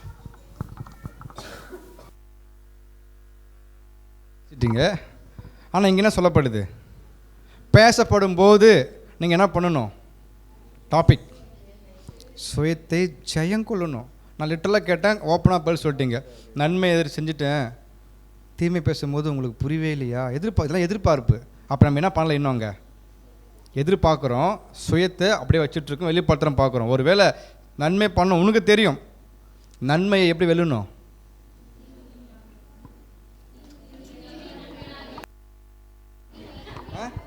தீமையை நன்மையாக தான் பண்ணணும், வெல்லணும். அப்போனா தீமை செஞ்சு பாடம் அனுபவிக்கலாமா, நன்மை செஞ்சு பாடம் அனுபவிக்கலாமா? இது சரியானது. நன்மை செய்து பாடம் அனுபவிக்கிறோன்னா நீங்கள் சுயத்தை என்ன பண்ணுற, எதிர்பார்க்கல, ஜெயிச்சிட்ருக்குன்னு அர்த்தம். ஒரு வேளை செஞ்சுட்டோம் உண்மை தான், பட் அதை நீங்கள் குறித்து மென்ஷன் பண்ணுறீங்க, யாருக்காவது தெரிஞ்சிடணும் தெரியப்படுத்தணும்னு பேசும்போது எப்படி இருக்கும், சுயம் இருக்குது. அப்படின்னா நாங்கள் செல்ஃபிஷ்னஸ் எனக்கு இருக்குது, சொல்லுங்கள் நான் பண்ண நன்மை என்ன பண்ணுங்கள், புகழ்ந்து பேசுங்க.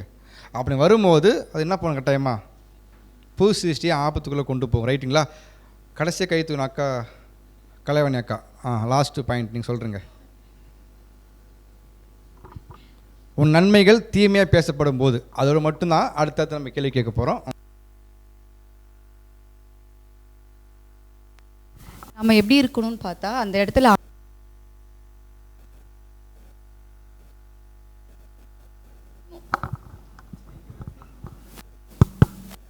பொறுமையாக இருந்துடணும். அந்த சம்பவம்னு பார்த்தோம்னா நம்ம பிதாவாகிய தேவனை நம்ம பார்த்துடலாம். ஏன்னு பார்த்தா அவர் எல்லாத்தையுமே சிருஷ்டித்து, கிறிஸ்து எல்லாத்தையுமே சிருஷ்டித்து மனுஷனை படைக்கும் போது மட்டும் மனஸ்தாபப்பட்டார் அப்படின்னு பார்க்குறோம். அதே மாதிரி நம்ம ஆண்டவராகிய இயேசு கிறிஸ்து பார்க்கும்போது அவர் கூட அநேக அவர் நன்மைகள் செய்தால் கூட அவருடைய சொந்த ஜனங்களே அவரை கொலை செய்கிற அளவுக்கு முன் வந்திருக்காங்க. அந்த இடத்துல அவர் எப்படி இருந்திருக்காருனா ஒரு பொறுமையாக இருந்திருக்காரு. அவர் கன்னத்தில் அடி வாங்கும் போது அவருடைய அநேக பாடுகள் மித்தம் கூட அவர் என்ன பண்ணியிருக்காருனா நல்லது தான் செஞ்சார். ஆனால் அந்த இடத்துல அவர் அமைதியாக என்ன பண்ணார்னா பொறுமையை கையாண்டார், நீடிய பொறுமையோடு இருந்திருக்காரு. அப்போ நமக்கு நம்ம நல்லது பண்ணியிருக்கிறோம், நமக்கு கெட்டது பண்ணுறாங்கன்னா அப்போ நாம் யாரை நினச்சிருக்கணும்னா நம்ம கிறிஸ்துவை நினச்சி பார்க்கலாம், பிதாவாகிய தேவனை நினச்சி பார்க்கலாம். அப்போ நாம் ஒன்றுமே இல்லை அப்படின்ற ஒரு எண்ணம் வரும். நம்மளை நாமே குறித்து நான் நல்லது தான் பண்ணேன் அப்படின்னு நம்ம ப்ரூவ் பண்ண வேண்டிய அவசியமே இல்லை. மத்தேயு 5:10 கூட சொல்லியிருக்கிறாங்க, நீதியின் மித்தம் துன்பப்படுவர்கள் பாக்கியவான்கள், பரலோக ராஜ்யம் அவர்களுடையது அப்படின்னு சொல்லியிருப்பாங்க. அப்போ நம்ம நல்லது பண்ணி ஒருத்தவங்க கெட்டது பண்ணி பாடு அனுபவித்தால் அவனுக்கு என்ன கீர்த்தி உண்டு, நன்மை செய்து பாடு அனுபவித்தாலே அது தேவனுக்கு முன்னு பிரீதியாக இருக்கும் அப்படின்னு சொல்லுவாங்க. அப்போ நம்ம அந்த இடத்துல என்ன பண்ணால் பொறுமையை கையாளணும், அமைதியாக இருக்கணும்னு தெரிஞ்சிட்டேன் பிரதர். Okay, thank you sister. இப்போ நெக்ஸ்ட் கேள்வி சகோதரர் கேட்பார். உன் நன்மைகள் தீமையாக பேசப்படும் போது, ரெண்டாவது பார்த்திங்கன்னா உன் விருப்பங்கள் மறுக்கப்படும் போதும். அப்படின்னா விருப்பங்கள் மறுக்கப்படும் போது அது எப்படி நம்ம சுயத்தை ஜெயம் கொள்ளுதலாக இருக்குது? அந்த டைமில் நம்ம எப்படி அமைதலாக பொறுமையாக இருப்போம்? சிவசக்தி சிஸ்டர்.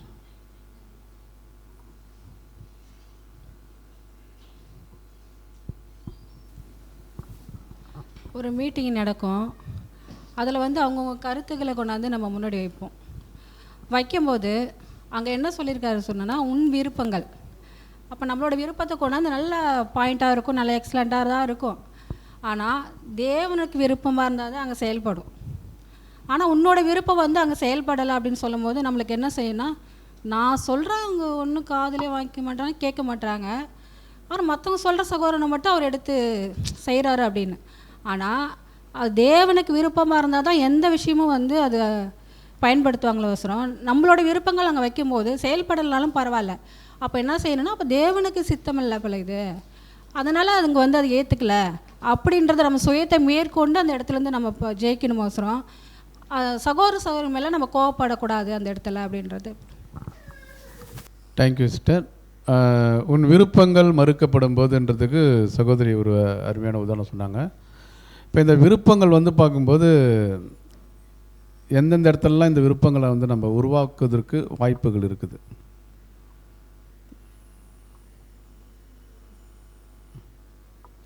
சகோதரி சலோமி.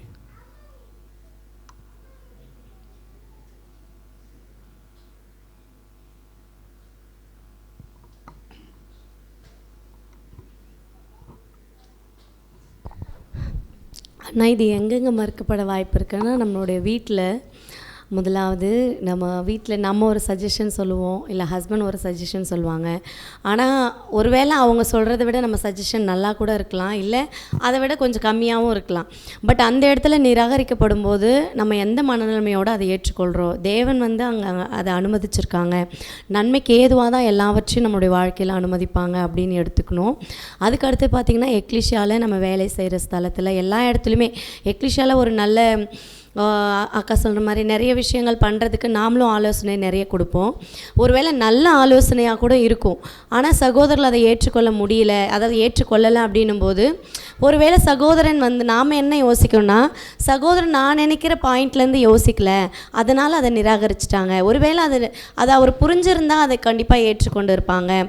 ஒருவேளை தேவன் வந்து அதை ஏற்ற காலத்தில் புரிய வைக்கும்போது அதை வந்து இம்ப்ளிமெண்ட் பண்ணுவாங்க அப்படின்னு கூட நம்ம பெருந்தன்மையாக எடுத்துக்கணுமே தவிர, அந்த இடத்துல சகோதரர்கள் மேலேயும் இல்லை எக்லிஷியா ஹோல் மெம்பர்ஸ் மேலேயும் கோவப்படுறது, இல்லை எரிச்சல் அடைகிறது, எக்லிஷியா விட்டு வெளியில் போயிடுறது, நான் சொல்கிறதே இவங்க செய்யவே மாட்டாங்க, நான் சொல்கிறத இது வரைக்கும் அவங்க கேட்டதே கிடையாது அப்படின்ற ஒரு மைண்ட் தாட்டில் இந்த இடத்துல நான் இருக்க மாட்டேன் அப்படின்னு சொல்லிட்டு கோவப்பட்டு எக்லிஷியா விட்டே கூட நம்ம சில டைம் சகோதரர்கள் விட்டு தூரமாக அவங்களுடைய கசப்புணர்வு வைக்கிறது கூட வாய்ப்பு இருக்குது. அப்போ அது மாதிரி யோசிக்காமல், நம்மளை தேவன் அழைச்சது தேவன், நம்மளை இங்கே கொண்டு வந்து உட்கார வச்சுருக்கிறது தேவனோட சபையிலையும் குடும்பத்திலையும் நன்மையானது தான் செய்வாங்க அப்படின்ற ஒரு இதுக்கு நாம் தேவன்கிட்ட ஒப்பு கொடுத்துட்டோம் அப்படின்னா தேவன் அதை சரி பண்ணுவாங்க அப்படின்ற ஒரு மனநிலைமையோடு நம்ம ஏற்றுக்கொள்ளணும்.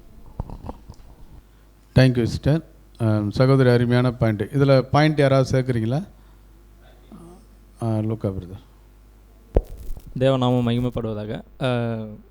சில மாதங்களுக்கு முன்னாடி நம்ம மூப்பர்கள் மீட்டிங்கில், அதாவது ஆலோசனை கூட்டத்தில் ஒரு பாயிண்ட் ஒன்று சொல்லியிருந்தேன். என்னென்னு கேட்டிங்கன்னா, அது வேறு ஒரு எக்லிஷோவில் பண்ணிகிட்ருக்காங்க. அந்த மாதிரி என்னென்னா, காலையில் 5 மணிக்கு ஆன்லைனில் ஒரு கான்ஃபரன்ஸ் இது மாதிரி, அது வந்து காலையில் எழுந்தவுடனே அந்த மாதிரி அவங்க வந்து ஒரு நாளைக்கு 4 முறை பண்ணுறாங்க. காலையில் 5 மணிக்கு, 10 மணிக்கு, மதியம் 3 மணிக்கு, நைட்டு 9:30 மணிக்கு, அந்த மாதிரி ஏதாவது ஒன்று ஆரம்பிக்கலான்ன்ற மாதிரி என்னுடைய சஜஷன் சொல்லியிருந்தேன்.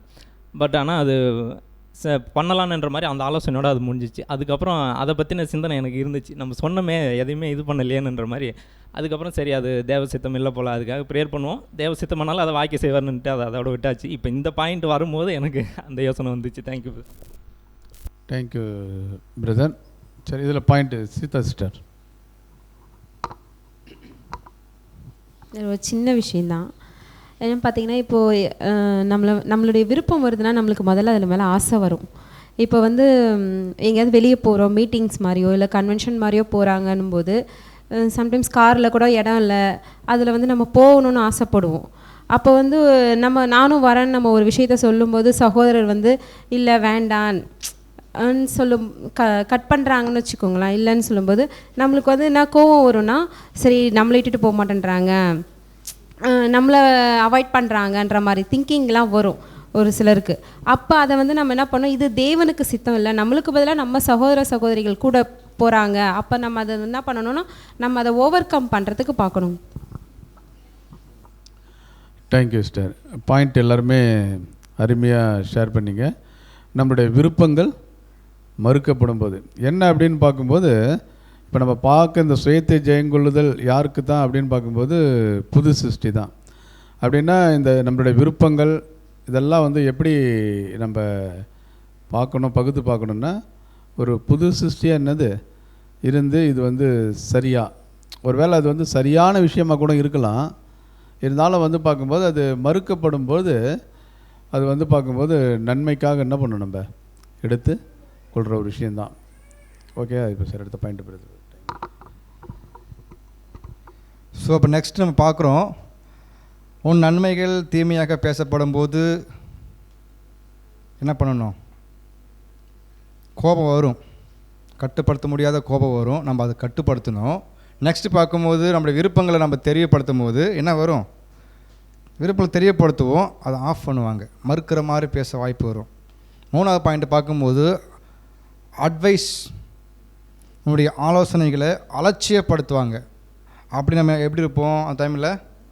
4 பாயிண்ட் ஏன் தான் பார்க்குறோம், நம்மளுக்குள்ள கோபம் பத்துன்னு எரியும் பார்த்தீங்களா, அது வராமல் ஸ்டாண்டர்டாக நிற்கிறதுக்கு இந்த பாயிண்ட்டை கொடுக்குறாரு. இந்த மாதிரி 4 விஷயம் பண்ணும்போது மனுஷனாலவே கட்டுப்படுத்த முடியாத பாயிண்ட்டு. கட்டம் என்ன வர வாய்ப்பு உண்டு, கோபம் வரும், அதில் எந்த மாற்று கருத்துமே இல்லை. அப்போனா 3வது பாயிண்ட் சொல்லுங்கள், ஒருத்தருக்கு வாய்ப்பு. உன் ஆலோசனைகள் அலட்சியப்படுத்தும் போது நீங்கள் எப்படி பிஹேவ் பண்ணுவீங்க? நடக்கிறத மட்டும் தான் கேள்வி கேட்குறேன். நான் இப்படி தான் பிஹேவ் பண்ணுவேன். ஆரம்பத்தில் நோன்ட்டிங்களே, நோக்கான பதில் எப்படி பிஹேவ் பண்ண வாய்ப்பு உண்டு. ஏன்னா அதை பண்ணும்போது இது தப்புன்னு உணர்ந்து பண்ணல, இன்னைக்கு இன்னோட ஸ்டாப் ஆகிடும், இன்னும் கவுண்ட் ஸ்டார்ட்டு. நாளைக்கு பண்ணதற்கு ஸ்டாப் பண்ணதுக்கு சுயம் கட்டுப்பாடு உதவி செய்ய பார்க்குறோம். யார் சொல்கிறீங்க? சிஸ்டர் சந்தியா. ஒருத்தருங்க வாய்ப்பு தான். ஆலோசனை அலட்சியப்படுத்துகிறாங்க, அந்த தருணம் நீங்கள் என்ன பண்ணணும்? அலட்சியப்படுத்தலாம் விட்டுருங்க, அவங்கள பற்றி இங்கே பேசலை, நான் எப்படி இருப்பேன்றது தான் நம்ம பேசணும். எனக்கு பண்ணும்போது நான் இப்படி இருந்துச்சு பிரதர், தங்களுக்கான பதில் மாத்திரம் சொல்லணும் தவிர அலட்சியப்படுத்துறவங்க ரெண்டாவது, அது அவங்க கேட்டகரி வேறு. நான் எப்படி இருப்பேன்? சிஸ்டர் சொல்லுங்கள். தேவனுடைய நாம மகிமைப்படுவதாக. ஆக்சுவலி அலட்சியப்படுத்தும் போது நான் எப்படி இருப்பேன் அப்படின்னா, நான் ஆக்சுவலி எனக்கு வந்து இந்த பேராகிராஃப் ஃபுல்லாக படிக்கும்போது நான் எனக்கு சொன்ன மாதிரி தான் இருந்துச்சு, நான் என்ன திருத்திக் கொள்கிற மாதிரி தான் இருந்துச்சு. அதனால் நான் ப்ராக்டிவாக கணவன் மனைவிக்குள்ளார அவங்க ஒரு பிளான் பண்ணுறாங்க, இல்லைப்பா நீங்கள் இப்படி பண்ணுங்க அப்படின்னு சொல்லும்போது அது சரிப்பட்டு வராது அப்படின்னு சொல்லிட்டாங்கன்னா எந்த அளவுக்கு கோவம் வரும்னா, எனக்கு வந்து நான் எதையாச்சும் போட்டு எடுத்து உடச்சிடுவேன். எத்தனை பொருள் உடஞ்சிருக்கு இது வரைக்கும்? என் கையில் எது கிடைக்குது, ஏன்னா அவங்கக்கிட்ட என்னால் கோவத்தை வெளிப்படுத்த முடியாது. அப்போ நான் என்ன பண்ணுவேன்னா, என் கையில் ஏதாச்சும் ஒரு டூல்ஸ் இருக்குது. எக்ஸாம் என்னோடய மொபைல் தான் கையில் இருக்குது அப்படின்னா சடனாக என்ன பண்ணுறேன்னு தெரியாமல், அதாவது தன்னிலை மறந்துன்னு சொல்லுவாங்க பார்த்தீங்களா, அந்த லெவலுக்கு வந்து நம்மளுடைய கோவங்கள் வந்து வெளிப்பட ஆரம்பிச்சிடும். ஸோ அதை அதை கட்டுப்படுத்தணும் அப்படின்னு நினைக்கும் போது தான் கட்டுப்படுத்தணும்னு நினைப்போம். அவங்க வந்து ஏதாவது சமாதானம் பண்ணணும்னு நினச்சா கூட நம்மளால் என்ன பண்ண முடியாதுன்னா, அந்த டைமில் நம்மளால் நிதானிக்கவே முடியாது, நிலை தடுமாறுது நம்மளுடைய மனங்க. நம்ம என்ன பண்ணுறோன்னு தெரியாமையே நம்ம இன்னும் கோவப்பட்டுக்கிட்டே இருப்போம். அவங்க இல்லைப்பா அது சரிபட்டு வராதுன்னு சொல்லும்போது ஒரு விதமான கோவம் வரும். அது வந்து இல்லை நான் சொல்கிறது தான் சரின்னு சொல்லி நம்ம அதை நியாயப்படுத்த ஆரம்பிச்சிருவோம். நம்ம சொல்கிற ஆலோசனை வந்து சரின்றதை வந்து அவங்க வந்து சரின்னு ஏற்றுக்கிற லெவலுக்கு வந்து நம்ம என்ன பண்ணுவோம்னா, இல்லை நீங்கள் பண்ணுறது சரியில்லை, நான் சொல்கிறது தான் சரி அப்படின்னு சொல்லி நம்ம என்ன பண்ணுவோம்னா பேச ஆரம்பிச்சிருவோம். ரெண்டாவது என்னென்னா, அந்த ஆலோசனை வந்து நம்ம சொல்கிறத அவங்க கேட்கல, அவங்க இஷ்டப்படி பண்ணிட்டாங்க அப்படின்னா அது சரியாக இன்கேஸ் அவங்க பண்ணினது வந்து தற்செயலாக தப்பாக போயிடுச்சு அப்படின்னா நம்ம என்ன சொல்ல ஆரம்பிச்சிடுவோம்னா, நான் அன்னைக்கே சொன்னேன்ல நீ கேட்டியா, அந்த மாதிரி நம்ம ஒரு மனப்பான்மை. அதாவது அவங்களை நம்ம நெக்ஸ்ட் என்ன பண்ணுவோம், குற்றப்படுத்த ஆரம்பிச்சிருவோம். நம்ம பண்ணது சரி, ரெண்டாவது அவங்களை குற்றப்படுத்த ஆரம்பிச்சிருவோம். ஸோ இதெல்லாம் வந்து ஆலோசனை வந்து மறுக்கப்படும் போது நடக்கிற விஷயம்னு எனக்கு தோன்றுது. எஸ் சிஸ்டர், அருமையான பதில். ஸோ அப்படின்னா நம்முடைய ஆலோசனைகள் அலட்சியப்படுத்தப்படும் போது ஆட்டோமேட்டிக்காக நமக்கு எவ்வளோ தான் கோவம் வருது பார்த்தீங்களா, ரொம்ப கோவம் வருது. அப்போ இது வர்றதுலாம் என்ன அர்த்தம் படுத்துறீங்களா? அது நமக்கு என்ன பாடம்? நான் சொல்லியும் நீ கேட்கல அப்படின்றது அவர் அவாய்ட் பண்ணிட்டாரு. அப்போ என்ன உருவாகுது? கோபம் வர்றதுக்கான பேஸ்மெண்ட் என்னதுங்க? அந்த 3 எழுத்து சுயம் இல்லாமல் கோபம் வருமா? நான் சொல்கிற கருத்தை நீங்கள் என்ன பண்ணல, அக்செப்ட் பண்ணல, அதனால தான் எனக்கு கோவம் வந்து போச்சு. அப்படின்னா சுயம் வெளிப்படுதுன்ற அர்த்தம். இதுக்கப்புறம் சகோதரி நீங்கள் படிக்கும்போது ஃபீல் பண்ணுவீங்க இல்லையா, இந்த மாதிரி வரும்னு சொன்னீங்க, இனி வரும். அப்போ நீங்கள் என்ன பண்ண வேண்டியது அவசியமாக இருக்குது? இந்த கருத்தின் அடிப்படையில் அலட்சியப்படுத்தலாம், பரவாயில்ல, அமைதியாக வெயிட் பண்ணுங்க, கீழே கடிச்சு பார்க்க போகிறோம். அமைதியாக அந்த பாயிண்ட் அடுத்து பார்க்கலாம். நீங்கள் ஃபாலோ பண்ணிட்டீங்கன்னா சுயத்தை என்ன பண்ணிட்டீங்க, அந்த டைமில் ஜெயிச்சிங்க அர்த்தம். கன்ஃபார்ம் தானே? ஓகே அக்கா சொல்கிறீங்களா? Christy sister. இப்போ இந்த பாயிண்டில் வந்து சொல்லியிருக்காங்கன்னா, உங்கள் விருப்பங்கள் மறுக்கப்படும் போது, ஆலோசனைகள் அலட்சியப்படுத்தும் போது உங்கள் கருத்துக்கள் கேலிக்குள்ளாகும் மாதிரி தான் பார்த்துட்ருக்கோம் பிரதர். அதுக்கு நல்ல ஒரு எக்ஸாம்பிள் வேதத்தில் வந்து பவுலை பற்றி பார்க்கலாம் பிரதர்.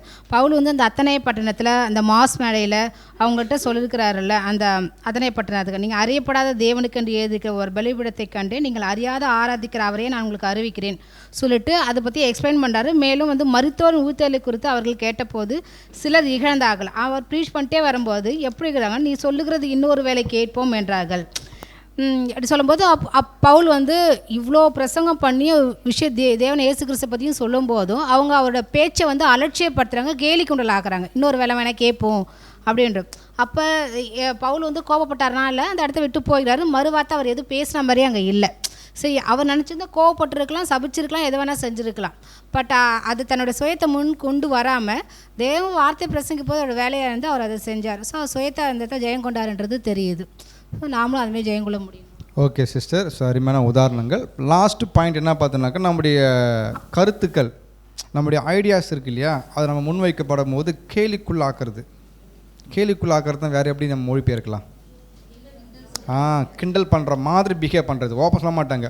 அது அந்த பார்வையோ ரியாக்ஷனோ சம்திங் காணப்படும். அப்படி இருக்கும் பட்சத்தில் நம்மளோட மனப்பான்மை எப்படி தான் இருக்கும்? சொன்ன பாயிண்ட்டு அந்த ஐடியா கொடுக்குறோம், உனக்கு போய் என்ன பண்ணோம், ஐடியா கொடுத்து அந்த எண்ணம் வரும்போது அதை என்ன பண்ணுறாங்க, கேலிக்குள்ளாக்குறது, நகைச்சுவை மாதிரி காமிக்கப்படும் போது. இந்த 4 பாயிண்ட் ஏன் கேள்வி கேட்டேன்னா, அடுத்து பார்க்குறோம், உன் இருதயத்தில் கோபம் மூழ்வதையோ. அப்படின்னா நம்ம மைண்டுக்குள்ளே இந்த 4 பாயிண்ட் நடைமுறைப்படுத்தும் போது கட்டாயமாக கோபம் உச்சக்கட்டத்தை அடையும், மூழும்.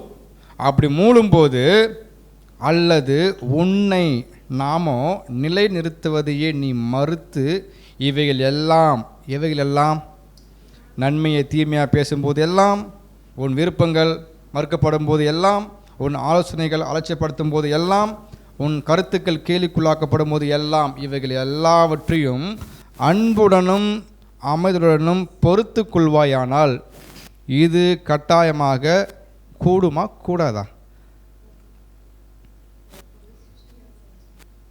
இந்த பாயிண்ட் அடிப்படையில்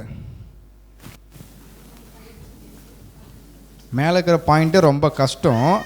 அது சகித்து கோபத்தை ஏறும்போது ப்ரெஷர் ஏறும்ல, அப்படியே குக்கரில் அமுக்கும் பார்த்து கையை, அந்த மாதிரி என்ன பண்ணும், கோபத்தை கட்டுப்படுத்தி என்ன பண்ணும், அடுத்து அந்த அன்பை உள்ளே இன்வால்வ் பண்ணும். அன்பை கொண்டு வந்து பொறுமையோடு சகித்து கொள்ளக்கூடிய மனப்பான்மை எப்போ நமக்கு உருவாகும்? இந்த பாடம் என்ன சொல்ல வருதுங்களா? மனுஷனாக போன எல்லாருக்குமே கோபம் நிச்சயம், அது மரணம் வரைக்கும் நம்மளை விட்டு போகாது. ஆனால் கோபம் வரும், கோபத்தை கட்டுப்படுத்த முடியும். பாயிண்ட் புரியுதுங்களா? அப்படின்னா எப்படி ஃபாலோ பண்ணுது, அதை நிறுத்தணும். எப்படி நிறுத்த முடியும்? இந்த மாதிரி விஷயங்கள் நடைமுறைப்படுத்தும் போது என்னை கோவப்படுத்துகிற மாதிரி யாரெல்லாம் பேசுகிறாங்களோ, எதுவாக இருக்கட்டும், நம்மளை கண்டுக்கவே இல்லை, அலட்சியப்படுத்துகிறாங்க, மறைக்கப்படுறோம், பேசப்படலை, புகழ்ச்சிக்குள்ளே வரல அப்படின்னா கோபம் வரும். இனி கோபம் வருதுன்னா சுயம் இருக்கு என்பது அடையாளம், சான்றது.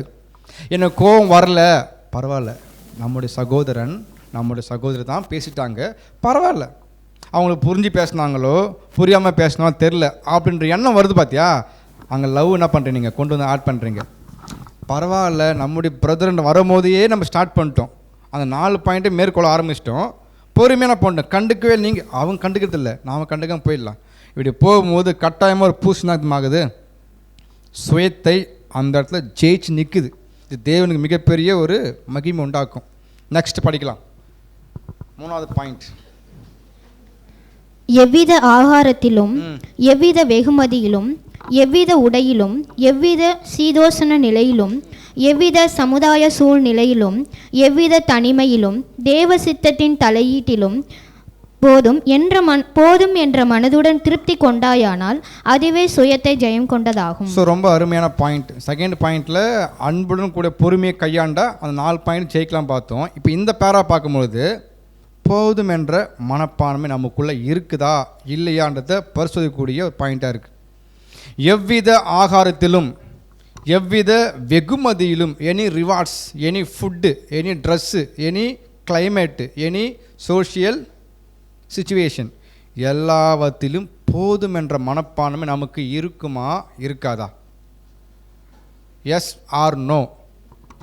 ஆடை அணிந்து கொள்வதாக இருக்கட்டும், ஆகாரத்தை புசிப்பதாக இருக்கட்டும், சமுதாய சூழ்நிலை மத்தியில் நம்மளை எப்படி பார்க்குறதா இருக்கட்டும், கிளைமேட் சேஞ்சஸ், இது எல்லாவற்றிலுமே போதும் என்ற மனசு நமக்கு வருமா வராதா?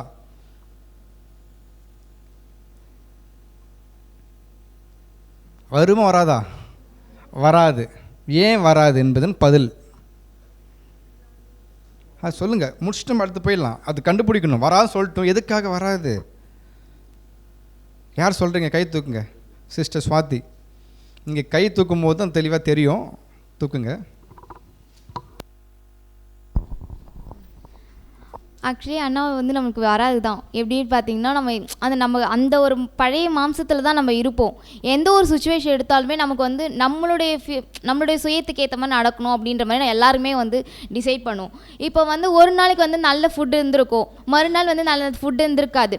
அப்போ நம்ம என்ன சொல்லுவோம், வீட்டில் இந்த கோவத்தை காட்டிடுவோம். இன்னும் இன்றைக்கி சாப்பாடு எப்படி இருக்குது, நாளைக்கு இந்த மாதிரி ஒரு விஷயத்தில் நம்ம வந்து ஒரு ஆகார ஃபுட்டு விஷயத்தில் எடுக்கும் போது நமக்கு ஒரு மைண்ட் அப்செட்டாக ஆகுது. அதே சமயத்தில் வெகுமதி, நம்ம இப்போ ஏதாவது ஒரு வேலை செஞ்சுருந்தோம்னா ஒரு நாள் நம்மளை பாராட்டியிருப்பாங்க, ஒரு நாள் அதை பாராட்டவே மாட்டாங்க. நேற்று செஞ்சல இன்றைக்கி சொல்லவே இல்லை அப்படின்ற மாதிரி நம்ம ஒரு கொஷின் சொல்லுவோம்.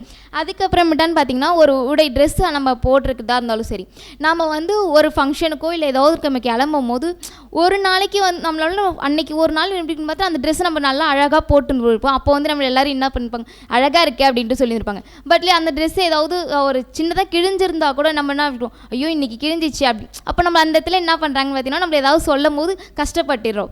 அப்போ ஒவ்வொரு விஷயத்தையும் நம்மளோட சுச்சுவேஷனாக இருந்தாலும் சரி, அவங்களோட சூழ்நிலைகள் நம்மளுக்கு எப்படி இருக்குன்னு பார்த்தீங்கன்னா, ஒரு நாளைக்கு கிளைமேட் வந்து இப்போ சீதோஷண நிலைன்னு பார்க்கும்போது கிளைமேட்டு ஒரு நாளைக்கு வெயில் இருந்திருக்கு, ஒரு நாள் மழை. அப்போ வந்து சூழ்நிலைகளும் எப்படி இருக்குன்னு பார்த்தீங்கன்னா ஒவ்வொரு டைமும் வந்து மாறி இருக்கும். அப்போ நம்மளோட மைண்ட் எப்படி இருக்குன்னு பார்த்தீங்கன்னா எந்த நிலமையில் இருந்தாலுமே சரி நம்ம வந்து அதை அக்செப்ட் பண்ணிக்கிறவங்களா நம்ம இருக்கணும். அது எல்லா ஃபுட்டு அந்த ட்ரெஸ்ஸு எதுவாக இருந்தாலுமே அந்த ஒரு சுச்சுவேஷனை அக்செப்ட் பண்ணிக்கணும். இன்றைக்கி இப்படி இருக்கா, நாளைக்கு தேவன் இதை மாற்றுவார், நாளைக்கு இப்படி இருக்கா, இன்றைக்கி இப்போ நம்ம அதை அக்செப்ட் பண்ணிக்கிற ஒரு சுச்சுவேஷன் நமக்கு வந்து இருக்கணும் அப்படின்ட்டு. இதுக்கு எக்ஸாம்பிளாக யார் எடுத்துக்கலான்னு பார்த்தீங்கன்னா பவுல் கூட எடுத்துக்காங்க. எந்த நிலைமையில் இருந்தாலும் நான் மன ரம்மியமாக இருக்க கற்றுக்கொண்டேன்ட்டு. அவர் அவ்வளோ பாடுகள் பட்டிருக்காரு. அப்போ பாடுகள் படுற போது கூட அவர் என்ன பார்த்தீங்கன்னா அவர் வந்து அது எல்லாத்தையுமே அக்செப்ட் பண்ணியிருக்காரு. யாருக்காகனா தேவனுக்காக, பிதாவாகி தேவனுக்காக, ஆண்டவர் இயேசு கிறிஸ்துக்காக நான் பட்ட பாடுகள் அப்படின்ட்டு அவர் பட்ட ஒவ்வொரு பல நேரத்தில் அவர் என்னன்னு பார்த்தீங்கன்னா நிர்வாணமாக இருந்திருக்கேன்னு சொல்லியிருக்காரு, அடிகள் பட்டிருக்கேன். அப்போ அவர் பட்ட எல்லா பாடுகளுமே எப்படி இருந்திருக்குன்னு பார்த்தீங்கன்னா தேவனுக்காக பட்டன்றதை அவர் மன ரம்மியமாக அது எல்லாத்தையுமே அவர் ஏற்றுக்காரு அப்படின்றது எனக்கு புரிஞ்ச point. Very good sister. So அப்படின்னா சுயத்தை நம்ம ஜெயிக்கிறோம் அப்படின்னு பார்த்தோன்னா இதெல்லாம் ஜெயிக்க வேண்டியது அவசியமாக இருக்குது. பார்த்தீங்களா, ஒரு புது சிருஷ்டி ட்ரெஸ் அப்படி எடுத்துக்கிட்டோம்னா போதும். ட்ரெஸ்ஸு வாங்கக்கூடாதுன்னு இங்கே பதிவு பண்ணலை. நம்ம பிடிச்ச ட்ரெஸ்ஸு குவாலிட்டியாக போடலாம். பட் ட்ரெஸ்ஸுக்காகவே இதுதான் எனக்கு அந்த சுயம் இருக்குல்ல, இது இந்த தான் அப்படின்ற அந்த மனப்பான்மை நமக்கு வரக்கூடாது. போதும். இந்த ஃபுட்டு டெய்லியும் தினம் ஃபுட்டு கொடுக்குறாங்க, இந்த ஃபுட்டு இருந்தால் போதுமானதுன்ற மனப்பான்மை நமக்கு வருதா? அப்படி வரல. இந்த ஃபுட்டு தேவையில்லை, இது என்ன ஃபுட்டு, இது இப்படி பொண்ணு எதிர்பார்க்கல. அப்படி என்ன எதிர்பார்க்குறோம், சுயம் இதுதான் அப்படின்ற எனக்கானது அப்படின்ற எண்ணம் வருது இல்லையா? இல்லை, போதுமானது. தேவனுடைய பிள்ளைங்களுக்கு மிகப்பெரிய ஒரு பாடம். எந்தவித சீதோஷ்ண கிளைமேட் ரொம்ப முக்கியமான பாயிண்ட்டு. மழை பெய்யுது, எக்லிஷிக்காக வரணும். சீதோஷ்ண சுச்சுவேஷன், மழை பெய்யுது, அன்றைக்கி கூடுகை அது மட்டும் போகட்டும். நாங்கள் என்ன பண்ணிக்கிறோம், வாட்ஸ்அப்பில் கேட்குறோம், இல்லை ஃபேஸ்புக்கில் கேட்குறோம். ஏன்னா இந்த போதும் என்ற மனப்பான்மை எப்படி உருவாக்கப்படும் சொல்கிறாரு. இந்த எல்லா விஷயத்திலுமே இருக்கட்டும், ஓகே. ஆனால் ஒருவேளை சுயம் அதிகமாக அதிகரித்து நம்ம ஒரு விஷயத்தை முன்னெடுக்க போகிறோம் இல்லையா, அப்படி வரும்போது தேவனுடைய தலையீடு அவர் கிராஸ் பண்ணி நிற்கிறாருன்னா அப்புறம் நம்ம எப்படி ஃபீல் பண்ணணும்? இது யார் சொல்கிறீங்க? அது ஆகாரமாக இருக்கட்டும், ட்ரெஸ்ஸாக இருக்கட்டும், எல்லாம் கொடுக்குறது அவர் தான். பட் அதுக்கேக்கவே நீங்கள் முழு இனத்தை செலுத்துறீங்க அப்படின்னும் போது தேவன் உள்ளே வருவாங்க, என்ட்ராகும் போது அந்த சுச்சுவேஷனில் நம்ம எப்படி பிஹேவ் பண்ணுறது? கஸ்தூரி சிஸ்டர். இதை படித்தோடனே முதல்ல எனக்கு தான் நான் எடுத்துக்கிட்டேன் இதை. ஏன்னா வந்து ஆகாரத்தை பற்றி இதை பேசப்பட்டிருக்கு. எனக்கு முதல்ல காரக்குழம்புனால எனக்கு சத்தியமாக பிடிக்காது. காரக்குழம்புனால காது வலிக்குன்னு தான் நான் சொல்லுவேன். அதனால் பிடிக்காத சாப்பாடு தான் அது. எனக்கு ஒரு எரிச்சலும் உண்டாக்கும் அந்த குழம்பு. யார் வீட்டில் இருந்தாலும் எனக்கு பிடிக்காது, நான் கறி தான் அப்படின்னு சொல்லுவேன் நான். அதனால இப்போ அந்த மாதிரி இருக்கக்கூடாதுன்றது எனக்கு பெரிய பாடம் தான். ஆனால் இது எனக்காக பாடம் தான் நான் எடுத்துக்கிறேன் இதை. இப்போ ஒரு சகோதரோட காட்டேஜ் மீட்டிங் போகிறேன், ஆனால் அவங்க வீட்டில் காரக்குழம்பு வச்சுருந்துருப்பாங்க. அப்போ அந்த டைமில் ஐயோ என்னடா, அப்போ நாங்கள் வந்து முகம் சொல்லிக்கக்கூடாது, அந்த டைமில் அதை சாப்பிட்ணும் தான் நினைக்கிறேன். ஸோ அதனால் எனக்கான பாடம் தான் இது. அருமையான உதாரணம். ஸோ எந்த இடத்துல எது இருந்தாலுமே அது நம்ம போதுமன்ற ஒரு மனப்பான புதுசிருஷ்டி காணப்பன்னு பார்க்குறோம். அந்த மாதிரி சுச்சுவேஷனில் தேவனுடைய தலையீடு இருக்கும்போது நம்ம எப்படி அதை எடுத்துக்கொள்ளலாம்? சிஸ்டர் சபிதா. பிரதர், இதில் தேவன் இப்போ தேவனுடைய ஊழியத்துக்கே நம்ம போகிறோம். நல்ல சூழ்நிலை தான் கிளம்பியிருப்போம், ஆனால் திடீர்னு மழை வந்துடுச்சு. அதனால் நம்ம போகக்கூடாது, இதை நம்ம இப்போயே குவைட் பண்ணிவிட்டு நாளைக்கு போகலாம் அப்படின்னு யோசிக்கக்கூடாது. ஏன்னா தேவன் தான் எல்லா சுச்சுவேஷனும் அனுமதிக்கிறாங்க. எந்த சீதோஷண நிலையாக இருக்கட்டும், ரொம்ப பனியாக இருக்குது, 5 மணிக்கு எழுந்து ஒரு சகோதரன் திடீர்னு உதவி செய்ய கூப்பிடுறாங்க அப்படின்னும் போது ஐயோ நம்ம போகிறது ரொம்ப கஷ்டம், நம்மளால் போக முடியாது அப்படின்ற யோசிக்கிறது இல்லை. ஒரு செயலை நம்மளுடைய வாழ்க்கையில் செய்யணும்னு நம்ம ஸ்டார்ட் பண்ணியிருப்போம், அது ஒரு நல்ல விஷயமாக கூட இருந்துக்கலாம். ஆனால் தேவன் தலையிட்டு அதை செய்யக்கூடாதுன்னு தடை பண்ணி வச்சுருப்பாங்க. அந்த தடையிட்ட தாண்டி நம்ம போய் அதை செஞ்சு முடிக்கணும் அப்படின்னு நினைக்கக்கூடாது. தேவன் அதை செய்ய சொல்லி நம்மளோட தலையீடு நம்ம அதை செய்யாமல் இருக்கவும் கூடாது. ஏன்னா தேவன் தான் நமக்கு எல்லா சுச்சுவேஷனையும் அனுமதிக்கிறாங்க. நம்முடைய வாழ்க்கையில் ஏற்படுற எல்லா விஷயத்துமே தேவன் தலையீடு இருக்குது அப்படின்றத எந்த ஒரு புது சிருஷ்டி யோசிக்குதோ அவங்க எந்த சுச்சுவேஷனாக இருந்தாலும் தேவனுடைய ஊழியமாக இருக்கட்டும், சகோதரருக்காக செய்யக்கூடிய ஊழியமாக இருக்கட்டும், எல்லாவற்றையும் என் நிலைமையிலும் செய்வாங்க. தேவன் என்ன செய்ய சொல்கிறாரோ அதை செஞ்சு முடிப்பாங்க. அதே போல் இந்த சப்ஜெக்டை குறித்து நான் படிக்கும்போது ஒரு விஷயம் என்ன நான் புரிஞ்சுக்கிட்டேன்னா, உண்மையான ஒரு புது சிருஷ்டி அகாப்பே அன்பு அவங்களுக்குள்ளே இருக்குது அப்படின்னா இந்த 7 பாயிண்ட்டும் அவங்களுடைய வாழ்க்கையில் காணப்படும். அவங்க கண்டிப்பாக அதை செஞ்சு முடிச்சிருவாங்க அப்படின்னு சொல்லியிருந்தாங்க. ஸோ அதை கேட்கும்போது எனக்கு கஷ்டமாக இருந்துச்சு, ஒரு சில டைமில் நம்ம மிஸ் பண்ணுறோமே அப்படின்னு. கண்டிப்பாக அதை மாற்ற தேவனுக்கு. சிஸ்டர் பூனா. ஆனால் இதை படிக்கும்போது எனக்கு நிஜமாகவே என்ன பார்க்குற மாதிரி தான் இருந்துச்சு. ஏன்னா சாப்பாடு நான் சாப்பிட்றது ஏதோ கொஞ்சம் தான், ஆனால் அதிலே இந்த சாப்பாடு தான் இருக்கணும் அப்படின்ட்டு எதிர்பார்ப்பேன். காலையெல்லாம் நான் சாப்பிட்றது ஒரு தோசை, ஆனால் தோசை இல்லாமல் இட்லி இருந்தாலே அதுக்கே டென்ஷன் ஆகிட்டு சாப்பிடாமலே போயிடுவேன். நைட்லேயும் தோசை தான் கேட்பேன். சாப்பிட்றதெல்லாம் கொஞ்சம் தான், ஆனால் எப்படி எதிர்பார்ப்பேன் அப்படின்னு பார்த்தீங்கன்னா கம்ஃபர்ட்டாக இருக்கணும். நான் சாப்பிட்றது எதாக இருந்தாலுமே எனக்கு எப்படி இருக்கணும்னா கம்ஃபர்ட்டாக இருக்கணும். ஆனால் கொஞ்சமாக இருந்தாலும் அந்த மாதிரி எதிர்பார்ப்பேன். அதை ட்ரெஸ்ஸு டைட்டாக இல்லை லூஸாக இல்லை கலர் மேட்ச் ஆகலைன்னா இந்த ட்ரெஸ்ஸுக்கு இந்த பேண்ட்டு மேட்சே ஆகலை, இது எப்படி போட்டுன்னு போகிறது, இதெல்லாம் யோசிக்கும் போது எப்படின்னா இது ட்ரெஸ் இல்லாமல் 3 வேளைக்கு சாப்பாடு இல்லாமலே எவ்வளோ பேர் இருக்காங்க. அதே மாதிரி ஃபேன் இல்லைன்னா 1 நிமிஷம் கூட இருக்கவே முடியாது. கரண்ட்டு ஒரு 5 நிமிஷம் 2 நிமிஷம் ஆஃப் ஆயிடுச்சுன்னா என்னால் வீட்டில் இருக்கவங்க டென்ஷன் ஆகிடுவாங்க. கரண்ட் எப்போ வரும்னு கேட்டு அவனை டார்ச்சர் பண்ணிகிட்டே இருப்பேன்.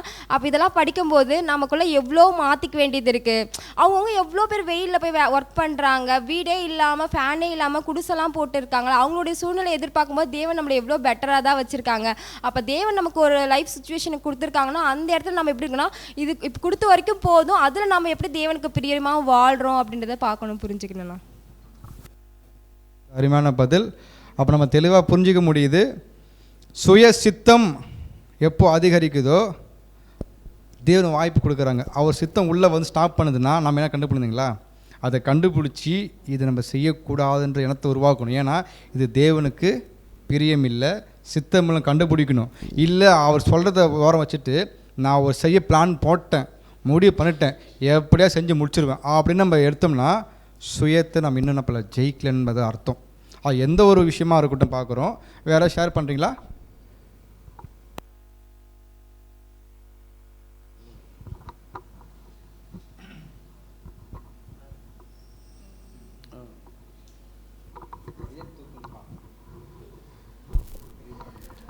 ஸோ தேவனோட சித்தம் இருக்கிறப்ப நம்ம வந்து தேவன்கிட்ட ஆர்கியூ பண்ண ஆரம்பிச்சிடும்.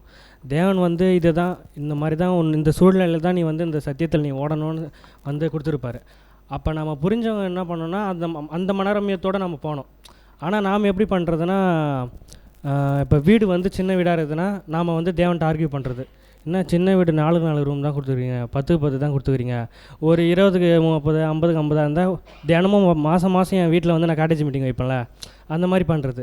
இப்போ வேலைக்கு போகிறதுனா நான் சகோதரர் நல்லா செழிப்பாக தான் இருக்கிறாரு, ஒரு 50,000 கொடுக்குறீங்க, என் குடும்ப சூழல் உங்களுக்கு தெரிஞ்சிருக்குல்ல, இன்னும் 5,000 தான் சம்பளம் அப்படின்ற மாதிரி. அதிகமாக கொடுத்தீங்கன்னா ஃபண்ட் அதிகமாக இன்க்ரீஸ் பண்ண போகிறோம், சர்ச்சு நாமளே காட்டுவோம்.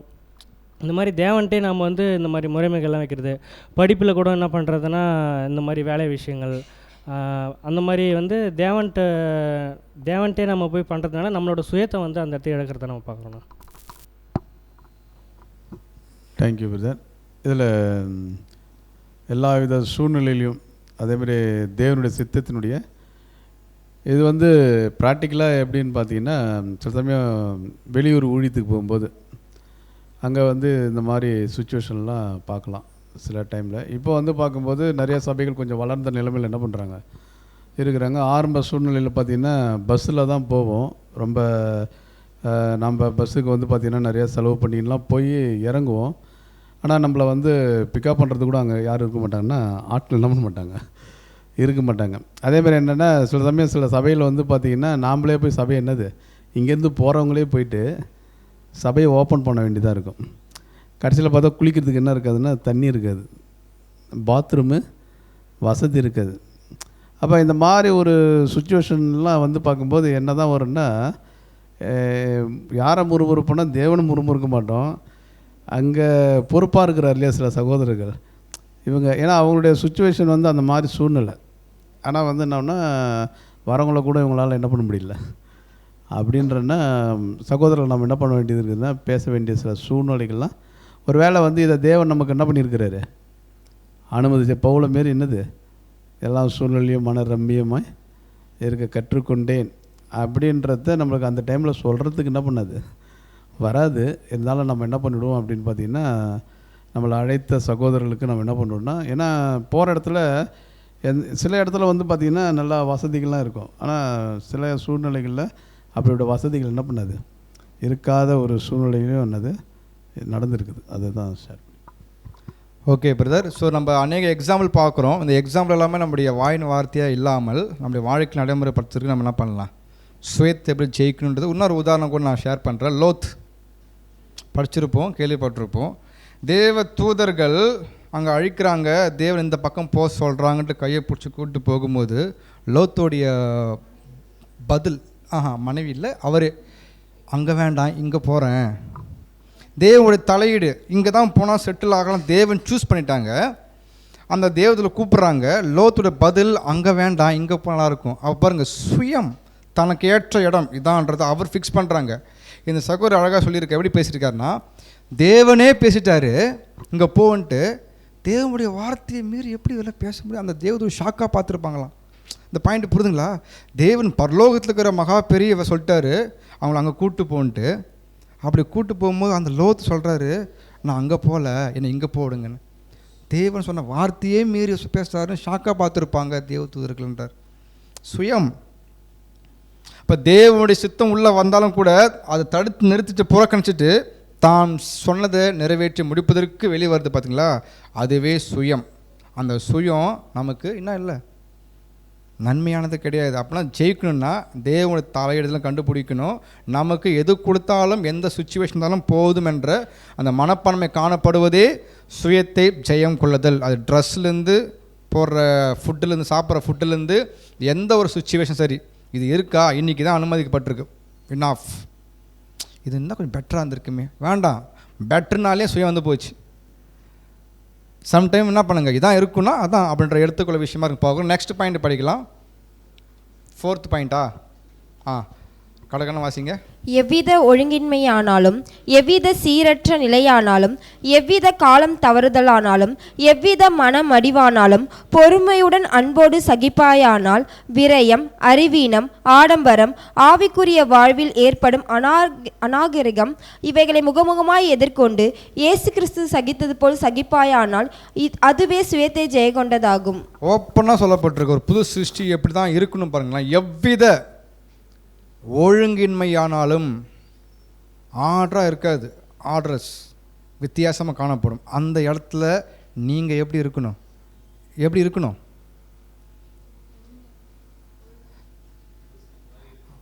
கிறிஸ்து மாதிரி சகித்து கொள்ளணும். அப்போ நம்ம சிம்பிளாக கேட்டுடலாம். எவ்வித ஒழுங்கின்மையானாலும் அப்படின்னா எப்படி இது அந்த இடம் இருக்கும்? இந்த இடம் இப்படி இருக்குது, அவங்க ஏன் இப்படி இருக்கிறாங்க ஒழுங்கற்ற அப்படின்ற பார்வை உங்களுக்கு வேண்டியது இல்லை. இருந்தாலும் நீங்கள் எப்படி இருக்கணும்?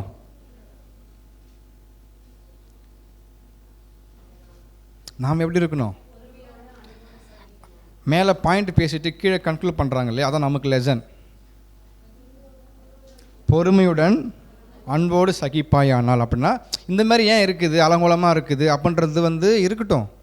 நமக்கு சுயத்தை தான் ஜெயிக்க சொல்கிறாங்க. அந்த மாதிரி பார்க்கப்படும் போது நீங்கள் என்ன பண்ணுங்கள், அதை சரியாக மேற்கொள்ள பார்க்கணும். சீரற்ற நிலை அப்படின்னா எப்படி புரிஞ்சுக்கிறது?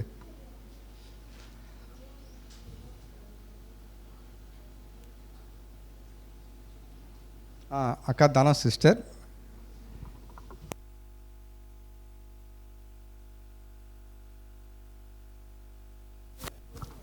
தேவனுக்கு மகிமை உண்டாவதாக. இப்போ ஒழுங்கினமென்னா இப்போ வரோம், உள்ளே வரோம், செப்பல் எங்கே விடணுமோ அங்கே தான் அங்கே தான் விடணும். அதே மாறாக நான் வேறு இடத்த விட்றேன்னா, ஒரு சகோதரி விட்றாங்க, அதை பார்க்குறோன்னா அப்போ நம்ம என்ன நினச்சிடக்கூடாதுன்னா, எப்படி எல்லாம் எங்கே விட்டுக்கிறாங்க, இந்த சகோதரி மட்டும் எங்கே விட்டுக்கிறாங்க பாரு அப்படின்ற ஒரு எண்ணம் நமக்கு அந்த இடத்த வந்துடக்கூடாது. Very good sister. பாருங்கள், பார்த்தோன்னா ஒழுங்கு இல்லாமல் இருக்குது, பார்த்தோம்னா ஒன்று ஆட்டோமேட்டிக்காக பொறுமை இழந்துரும் இல்லையா?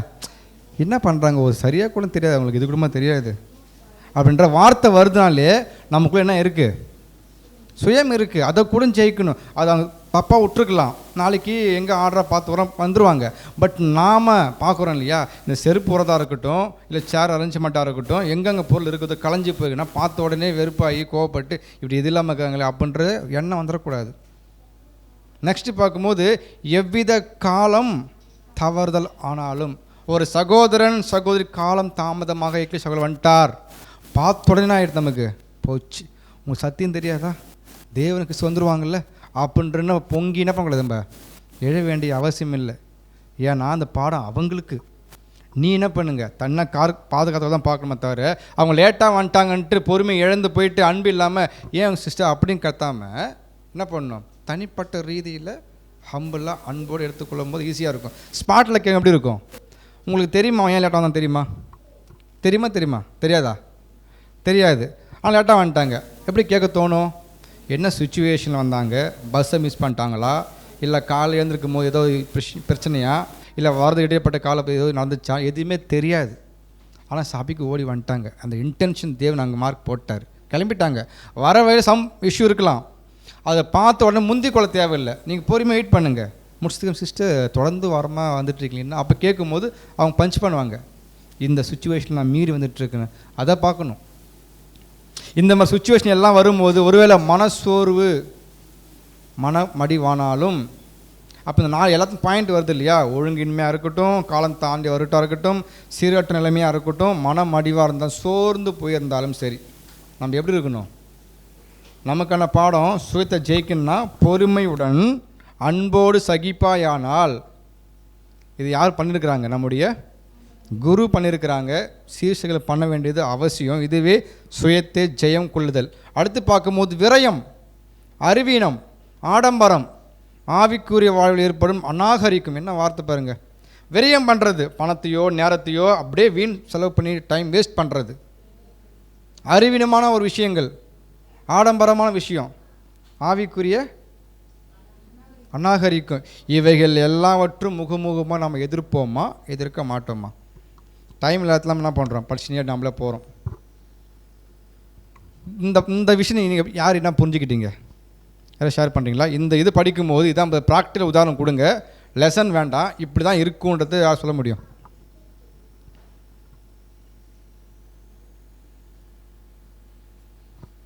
பிரதர் செல்வம்.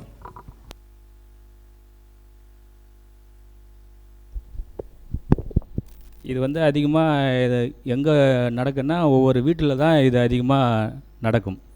எப்படின்னா ஒரு வீட்லேயும் எல்லாமே வந்து எதிர்மாறாக நடக்கும் ஒவ்வொன்றும்.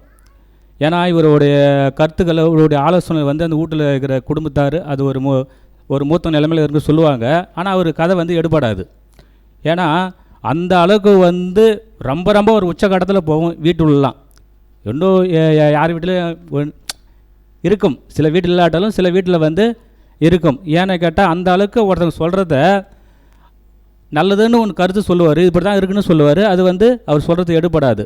அந்த இடத்துல அவ்வளோ போராட்டங்கள் நடக்க பார்த்து அந்த இடத்துல வந்து இயேசு கிறிஸ்து மாதிரி சகிப்புத்தன்மையாக அதை நம்ம ஏற்றுவர்களாக இருக்கணும். Okay, thank you. சிஸ்டர் சபிதா.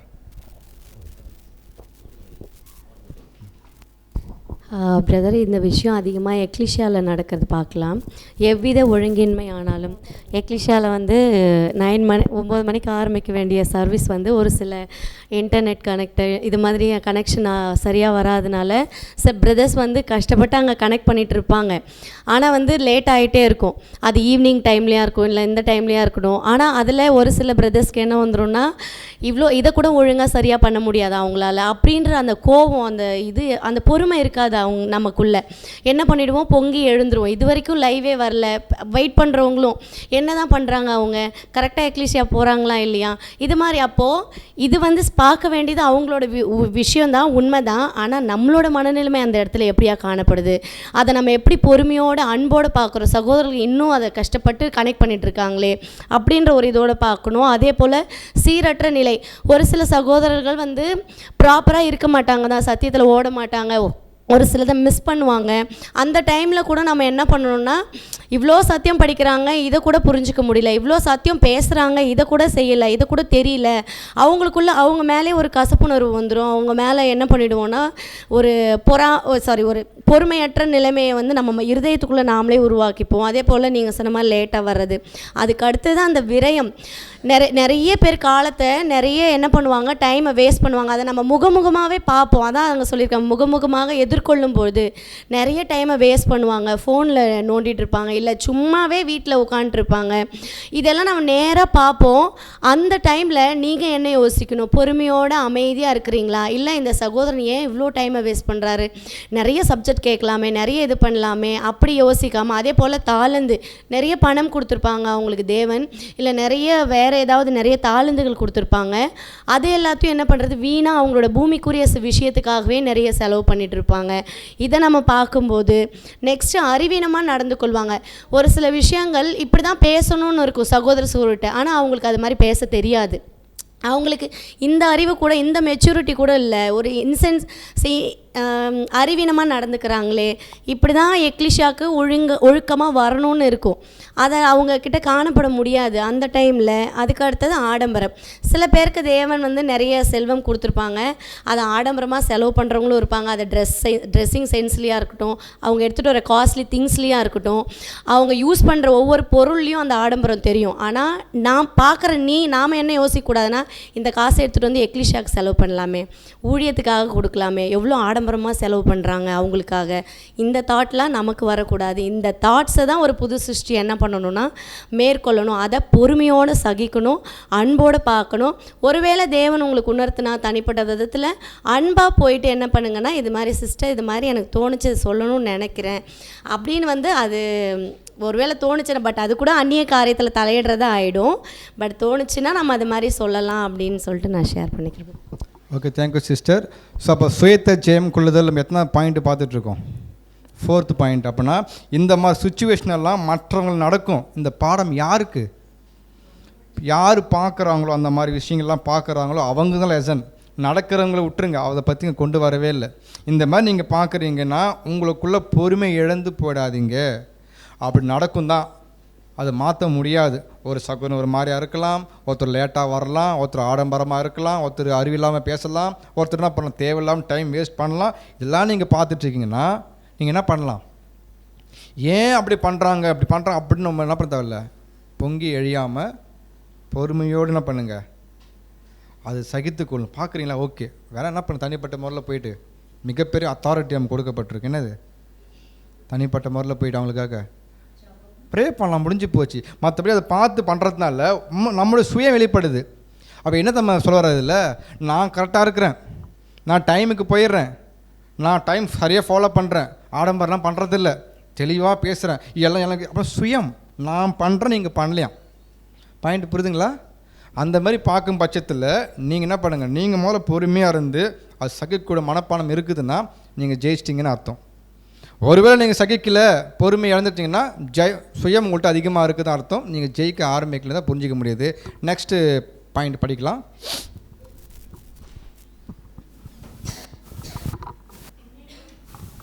உன்னிலும் சிறியவன் உன்னை நல்வழிப்படுத்தும் போதோ அல்லது சீர்படுத்தும் போதோ மனதளவிலும் வெளியரங்கமாகவும் தாழ்மையுடன் ஒப்பு கொடுத்து எவ்வித எதிர்ப்பும் மறுப்பும் இருதயத்தில் இயலாமல் பார்த்து கொள்வாயானால் அதுவே சுயத்தை ஜெயங்கொண்டதாகும்.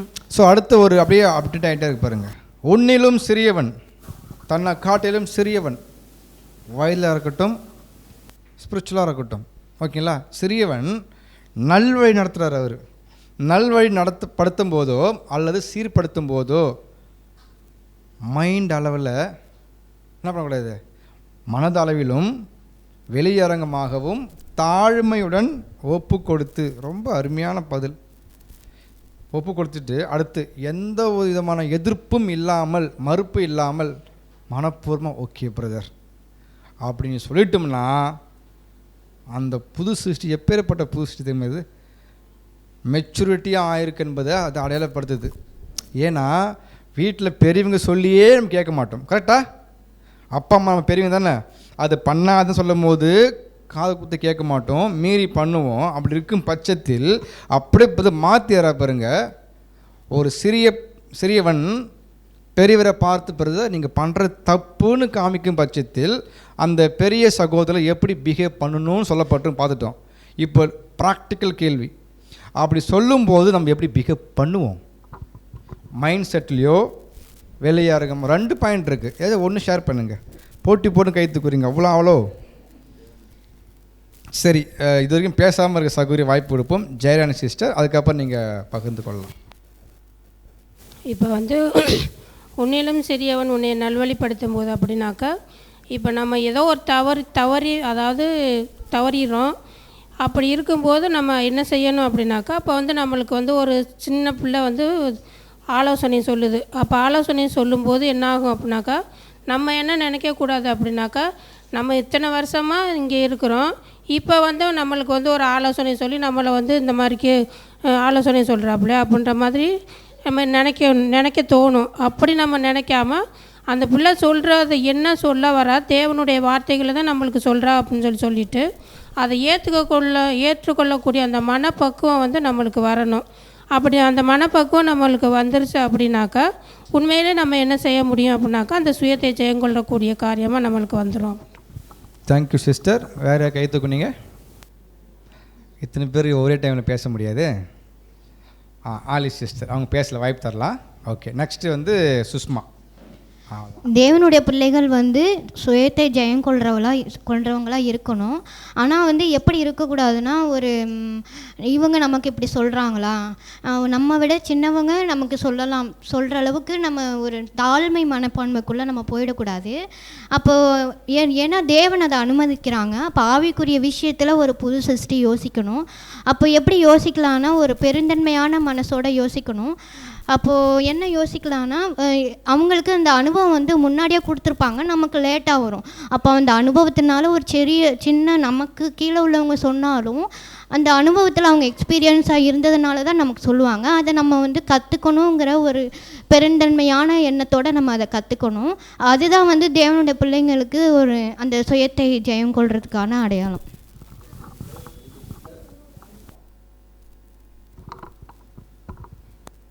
தேவனுடைய நாமம் மகிமைப்படுவதாக. நம்ம வந்து வசனத்தில் என்ன தான் படித்தாலும் ஆனால் ப்ராக்டிக்கல் லைஃப்பில் அதை செயல்படுத்தும் போது நம்ம கொஞ்சம் தவறிடுவோம், அதிகமாகவே தவறிடுவோம் எனக்கு தெரிஞ்சு நான் சொல்கிறேன். அப்போ வந்து என்னென்னா இது ப்ராக்டிஸ். இதுக்கப்புறம் பேசும்போது எல்லாரும் பார்த்து பேசுங்க. சரி. அப்போ வந்து நம்ம வந்து தவறிடுவோன்னு நானே புரிஞ்சுக்கினேன்.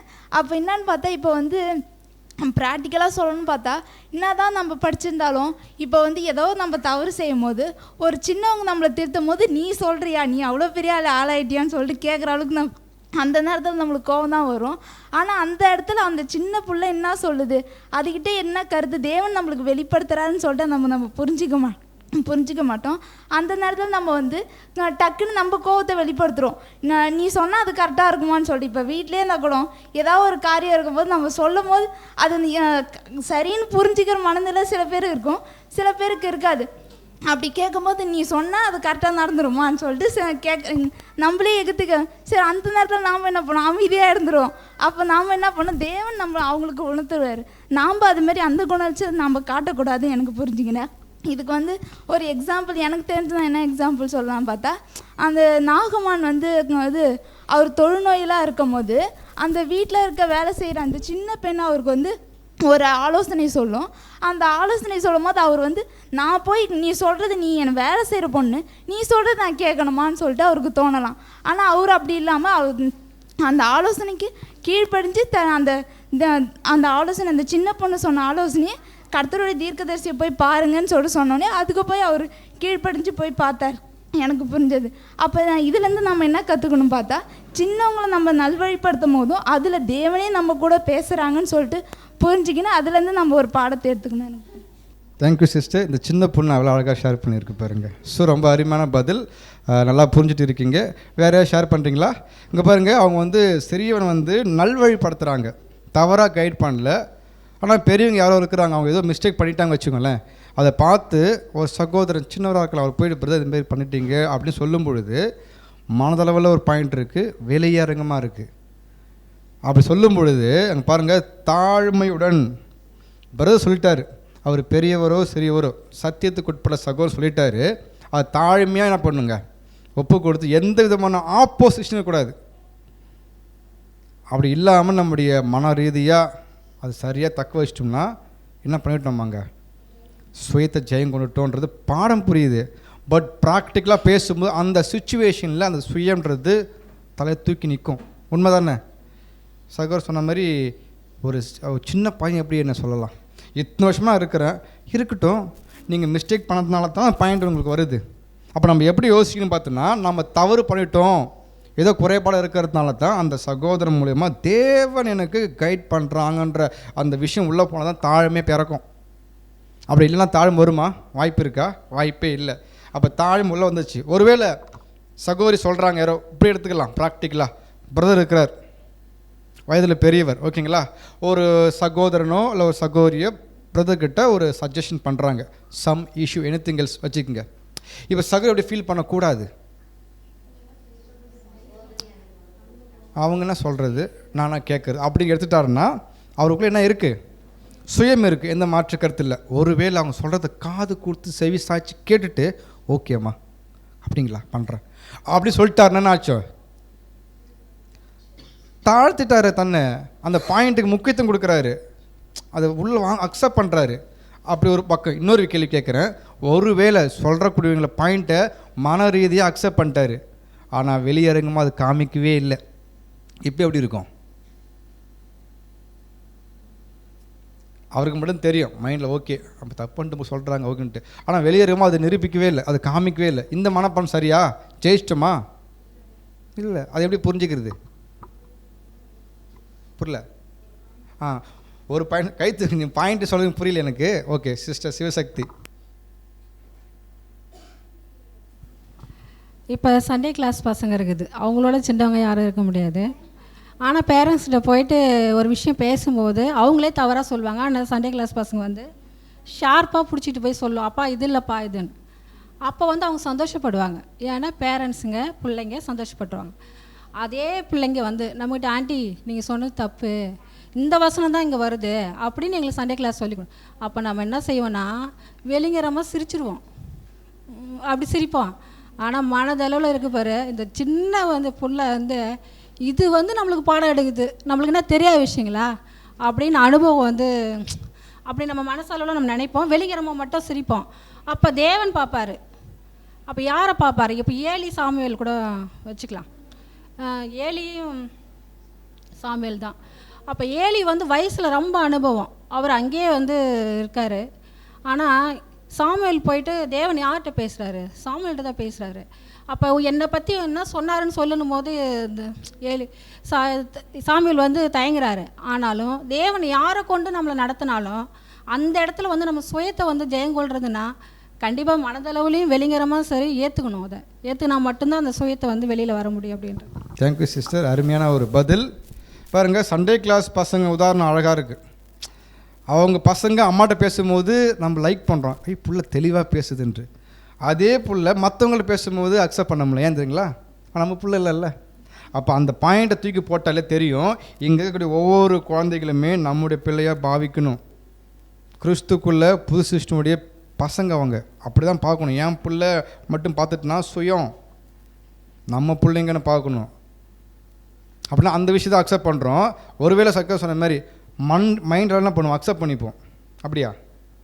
அங்கே தான் பாயிண்ட்டே இருக்குது. ஓகே பிரதர் சொல்கிறோம், ஓப்பனாகவே வெளியாருங்கம்மா.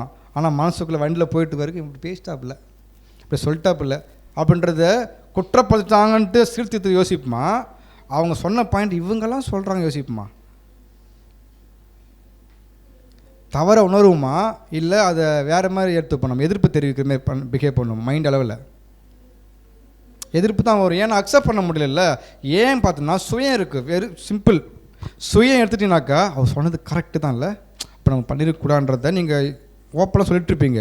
ஆனால் மைண்ட் செட்டில் நம்ம வீட்டில் போகிற வரைக்கும் யோசனையே போவீங்க, அவர் சொன்னது கரெக்டு தான் அப்படின்னா நீங்கள் உண்மையாகவே வெளியரங்கமாக அக்செப்ட் பண்ணிட்டீங்க, மனதளவில் அக்செப்ட் பண்ணிட்டீங்க. தேவன் பாரில் சுயத்தனை பண்ணிட்டோம், ஜெயிச்சிட்டோம். ஒருவேளை கேட்கப்படும் போது வெளியரங்கமாக ஓகே சொல்லிட்டோம், மைண்ட் செட்லாம் பண்ணலனாக்கா சுயம் கர்வமாக உள்ளே பதிஞ்சிருக்கு, அது யாருக்குமே தெரியாது.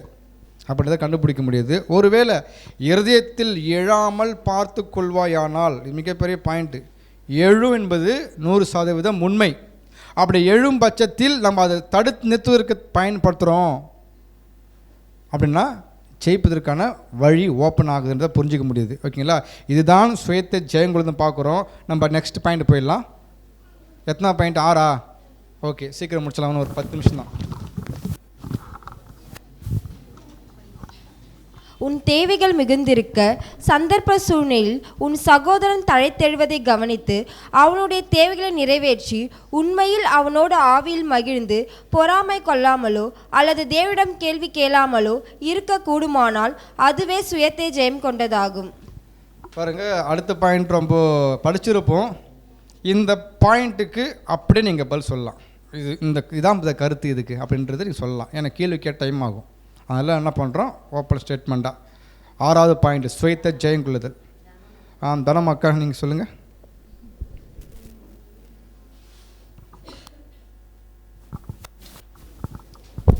இப்போ வந்து 2 சகோதரர் இருக்கிறாங்க, ஒருத்தவங்க ஏ ஒருத்தவங்க பி. இப்போ ஒரு ஏ என்ற ஒரு சகோதரருக்கு தேவைகள், அவர் நல்லா தான் வளர்ந்துருக்கிறார் ஆவிக்குரிய விஷயத்தில், ஆனால் அவருக்கு ஏதோ தேவை இருக்குது. இன்னொரு சகோதரர் வந்து கொஞ்சம் கம்மியாக இருக்கிறாங்க. ஆனால் அந்த சகோதர தேவைகள் இந்த சகோதரர் வந்து சந்திக்கக்கூடிய ஒரு சூழ்நிலை இருக்குது. போய் அதை வந்து செய்கிறாங்க. அது செஞ்சிட்ட பிறகு அவங்க இன்னும் ஆவிக்குரிய விஷயத்தில் வந்து வளர்கிறாங்க, அந்த ஏ என்ற சகோதரர் வந்து. அப்போ இந்த பின்ற சகோதரி என்ன பண்ணுறாங்கன்னா, அவங்க வளரத்தை பார்த்துட்டு இவங்க வந்து பொறாமப்பட்டு தேவனிடத்தில் கேள்வி கேட்குறாங்க. என்ன தேவனே, நானே வந்து உதவி செஞ்சேன் அவங்களுக்கு, நான் இன்னும் அப்படியே இருக்கிறேன் அப்படின்ற மாரி அவர் இடத்துல, அந்த இடத்துல அவருக்கு அந்த சுயம் வந்து வெளிப்படுது. Thank you sister. சகோதரர் சொன்னது புரிஞ்சுதுங்களா? சரி, நம்ம கடைசி வேறு யார் ஸ்டார்ட் பண்ணுறீங்க? சிஸ்டர் சீதா.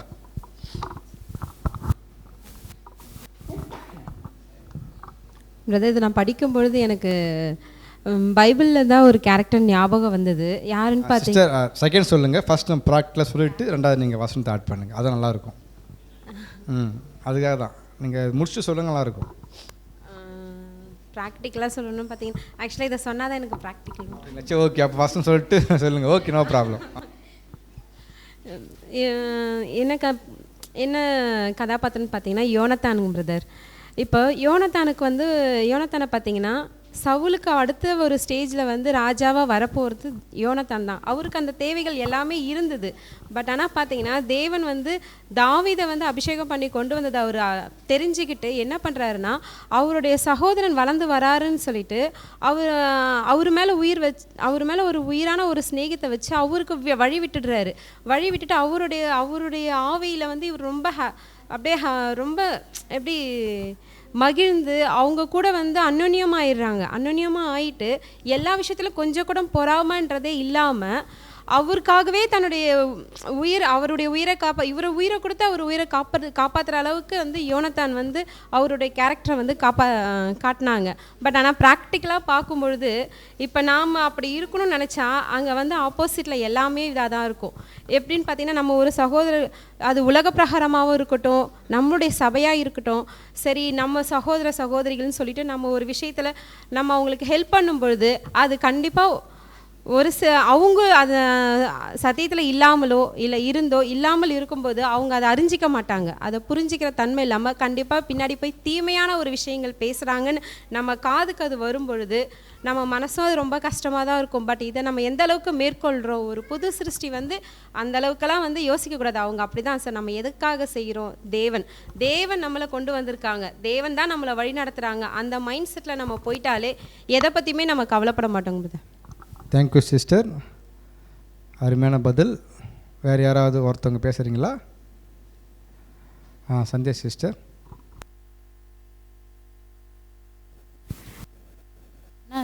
இந்த கொஸ்டினுக்கு வந்து நான் வேறு விதமான ஒரு ஆன்சர் வந்து யோசித்தேன், அதை சொல்கிறேன்.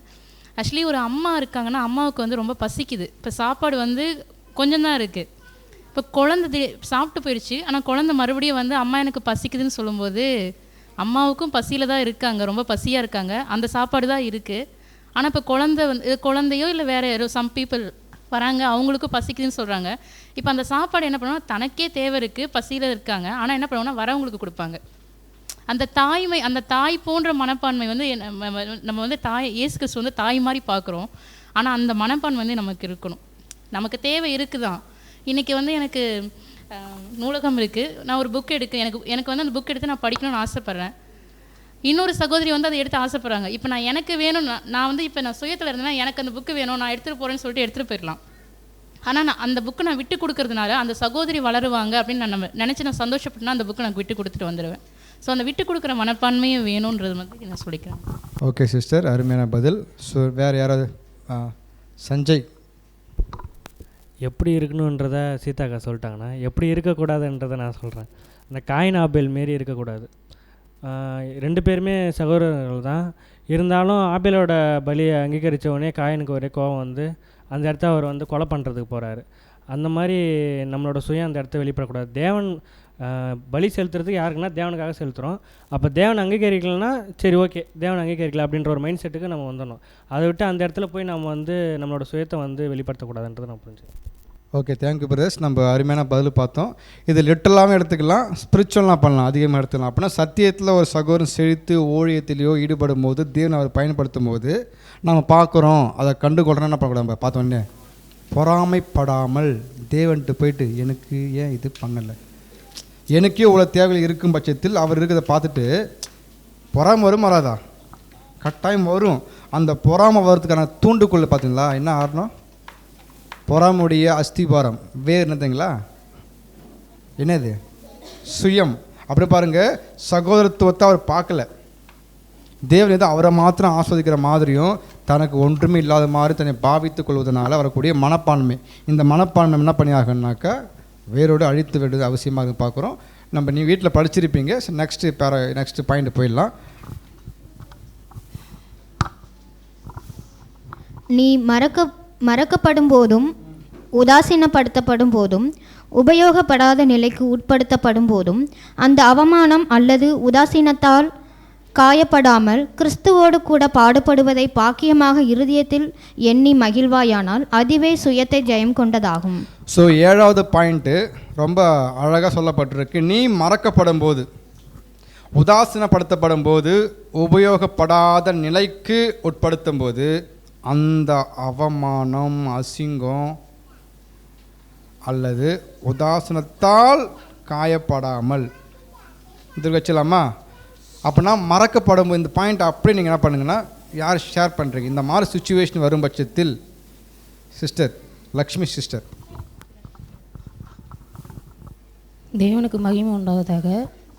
இந்த 6 பாயிண்ட்டு தாண்டி வந்தால் சுயத்தை நம்ம வெறுத்ததாகும்.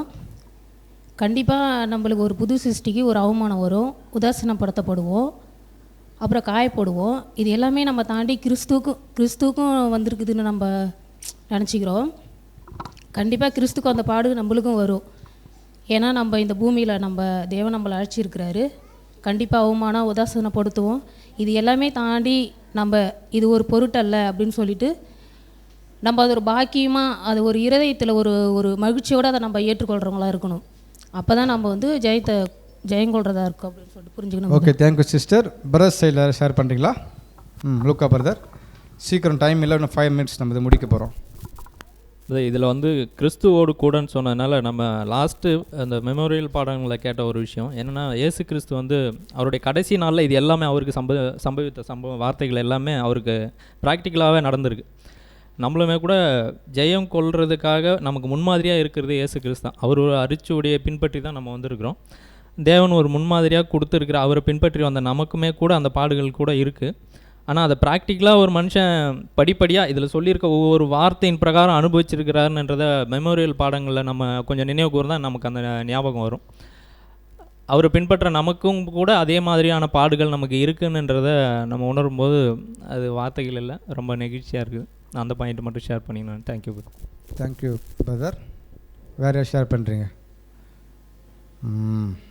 4 பேர் கை தூக்கும் போது பேசாதவங்க யாரும் கேட்க வேணாம், பேர் சொல்லுவா. பேசாதவர்கள் இன்னும் யார் பேசலை? செராஃபியல் பேசலை. பின்னாடி யார் இருக்கா வேறு? அதுதான் பேசுகிறாங்கள கொடுத்துட்டு அப்புறம் கொடுக்கலாம். அக்கா பேசியிருக்காங்க. ஸ்வீட்டி பேசுகிறீங்களா? ஓகே, தீர்த்தம்மா நீங்கள் சொல்லுங்கள் காக்கா.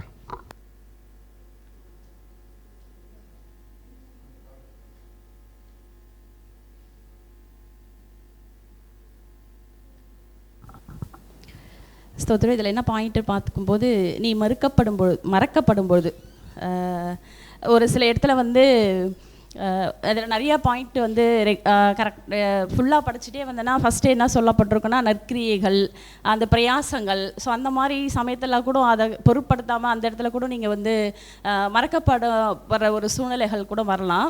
அதே சமயத்தில் ஒரு சில இடத்துல வந்து உதாசீனப்படுத்தப்படும் பொழுது வசனமே இருக்குது, உதாசீனப்படுத்தப்படும் பொழுது நீங்களுமே அதே மாதிரி செய்யக்கூடாது. உதாசீனப்படுத்தப்படும் போது நீங்களும் உதாசீனப்படுத்தாதீங்க அப்படின்ட்டே வசனம் இருக்கும்.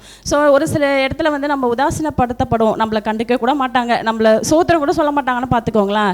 சோத்திரம் கூட சொல்ல மாட்டாங்க, நம்மளை திருப்பி கூட பார்க்க மாட்டாங்க. ஸோ அந்த மாதிரி ஒரு நிலைமை கூட நமக்கு வரலாம். ஸோ அந்த மாதிரி கூட நம்ம உதாசீனப்படுத்தப்பட நிலைமை கூட வருவோம். அதே மாதிரி உபயோகப்படாத நிலைக்கு உட்படுத்தப்படும். ஒரு சில இதில் வந்து பார்த்திங்கன்னா, இது வந்து நான் யாரும் வந்து பாயிண்ட் அவுட் பண்ணி சொல்லலை, லிட்டலாக பாயிண்ட் என்னவோ அதுதான் நான் உங்களுக்கு ஷேர் பண்ணுறேன். இப்போ வந்து பார்த்திங்கன்னா இங்கிலீஷாலே வந்து நிறைய ஒர்க் இருக்கும். பைபிள் ரீடிங் இருக்கும், சாங்ஸ் பாடுறது இருக்கும், சண்டே கிளாஸ் ஊழியம் இருக்குது. அதேமாதிரி பார்த்திங்கன்னா இப்போ நிறைய வந்து இங்கிலீஷாக க்ளீனிங் ஒர்க் இருக்குது. ஸோ இந்த மாதிரி இருக்கும்போது ஒரு சில ஊழியங்களில் வந்து உதாசீனப்படுற ஒரு நிலைமைக்கு உட்படுத்தப்படுவாங்க. அந்த மாதிரி இருக்கும்பொழுது கூட நம்ம எப்படி இருக்கணும் போது அது ஒரு அவமானம் அல்லது உதாசனத்தினால காயப்படாமல் அந்த அவமானம். ஸோ அப்படி தான் இங்கே வார்த்தை கொடுக்கப்பட்டிருக்கு. ஸோ அப்படிப்பட்ட ஒரு அவமானமாக இருக்கலாம், இல்லை அதனால் இந்த உதாசனப்படுறதுனால ஒருவேளை நீங்கள் காயப்படாமல் அந்த அவமானத்தை பொருட்படுத்தாமல் கிறிஸ்து எப்படி எபிரேயரில் வசனம் சொல்லப்பட்டிருக்கு இல்லையா, தமக்கு முன் வைத்த அந்த சந்தோஷத்தின் பொருட்டு அந்த சிலுவையை சகித்து தன்னோட அவமானத்தை வந்து அவர் பெருசாக எடுத்துக்கல, சந்தோஷப்பட்டார். ஏன்னா அவரு செலுத்த வந்த அந்த காரியங்களை குறித்து அவர் சரியாக புரிஞ்சுக்கினாரு. ஸோ அவர்கிட்ட அந்த சுயத்தை சாகடித்த ஒரு தன்மை இருக்குது, அவர் இருதயத்துக்குள்ளே இல்லை. ஸோ அதனால் வந்து அவருக்கு வந்து அந்த அவர் வச்சுருந்த அந்த சந்தோஷத்தை பார்த்தார். என்னென்னா அந்த கன மகிமை அழியாமை அப்படிங்கிற அந்த ஒரு சந்தோஷத்தை பார்த்து அவர் அதை வந்து பெருசாக எடுத்துக்கல, தன்னோட இருதயத்தில் எடுத்துக்காம அவமானத்தை எடுத்துக்கல, காயப்படலை. ஸோ அப்படி தான் நம்மளும் என்ன பண்ணணும்னும் போது கிறிஸ்துவோட கூட பாடுபடுறது பாக்கியம் அப்படின்னு நம்ம இருதயத்தில் எண்ணி நம்மளும் இதை என்ன பண்ணணும்னா சகிக்கக்கூடியவங்களாக இருக்கணும். இந்த பாடுகள் வழியாக தான் நம்ம எங்கே போகணுன்னும் போது ராஜ்யத்துக்குள்ளே நம்ம போக முடியும், கனமகியம் அந்த அழியாமை சுதந்திரித்து கொள்ள முடியும். ஸோ அதனால் என்ன பண்ணும்போது இந்த மாதிரி பாடுகளில் நீங்கள் சகிப்பீங்க இல்லையா, அந்த இருதயத்தில் கூட இதை வந்து ஒரு பெருசாக எடுத்துக்காமல் இதன் வழியாக தான் நம்ம போகணும் அப்படிங்கிற ஒரு விஷயத்தை வந்து நம்ம இருதயத்தில் வைத்து இது சகித்து கொண்டு போகும்போது, ஸோ இதுதான் வந்து என்னென்னா சுயத்தை ஜெயம் கொள்கிற ஒரு விஷயம். அதாவது ஒரு சபையாக மாறணும் அப்படிங்கிறவங்களுக்கு இது எல்லா குவாலிட்டியுமே நம்மக்கிட்ட இருக்கணும். என்கிட்ட இருக்குதான்னு கேட்டாக்கா இல்லை. ஆனால் அதை நம்ம என்ன பண்ணோம்னா பை ப்ராக்டிஸ் தான், ப்ராக்டிஸ் பண்ணி அந்த ஒரு குவாலிட்டிக்குள்ளே நம்ம போகிறதுக்கு முயற்சி பண்ணி சபையாக ஒவ்வொருவரும் மாறத்துக்கு தேவன் உதவி செய்வார். Thank you sister. ஸோ நம்ம கடைசி பாயிண்ட்டு பார்த்துட்ருக்கோம். இந்த மாதிரி சுச்சுவேஷன் தேவன் சில நேரத்தில் அனுமதிப்பார். நீ மறக்கப்படும் போதுனா ஒரு காலப்பகுதி அவர் நினச்சிருந்துருப்பாங்க, அவர் தான் எல்லாமே என்ற மாதிரி இருந்திருக்கும். சில நேரங்களில் அவர் மறக்கப்படுவாங்க, அவரை பற்றின யோசனை இருக்காது. அந்த சுச்சுவேஷனை கடந்து போகும்பொழுது அல்லது உதாசீனப்படுத்த பொழுதோ இல்லைனா ஒரு வேலை செய்ய வரும்போது வேணாம் சிஸ்டர் பிரதர் வேணாம் அவங்க பார்க்கட்டும் அப்படின்னு உபயோகப்படுத்த நிலைமைக்கு தள்ளப்படும் பொழுது எவ்வளோ பேர் அவமானம், அது எவ்வளோ பேர் காயம் ஏற்படும், கட்டாயம் வரும். அப்படி நீ அவமானப்படாமல் காயப்படாமல் பொறுமையோடு வெயிட் பண்ணி ஓகே பார்க்கலாம் இருங்க பார்க்கலாம் அப்படின்ட்டு தேவனை மட்டும் நம்பி சார்ந்திருந்தோம்னா பேசுகிறது ரொம்ப இனிமையாக இருக்குல்ல, கட்டாயமாக முடியாது. அந்த அவமானத்தை சகித்து கொண்டு அது போகிறதுக்கே பல நாட்கள் ஆகிடும், எடுத்து போடுறதுக்கு அந்த காயத்துக்கு மருந்து போடுறதுக்கு பல நாளாக ஆகிடும். உண்மையாக இல்லையா?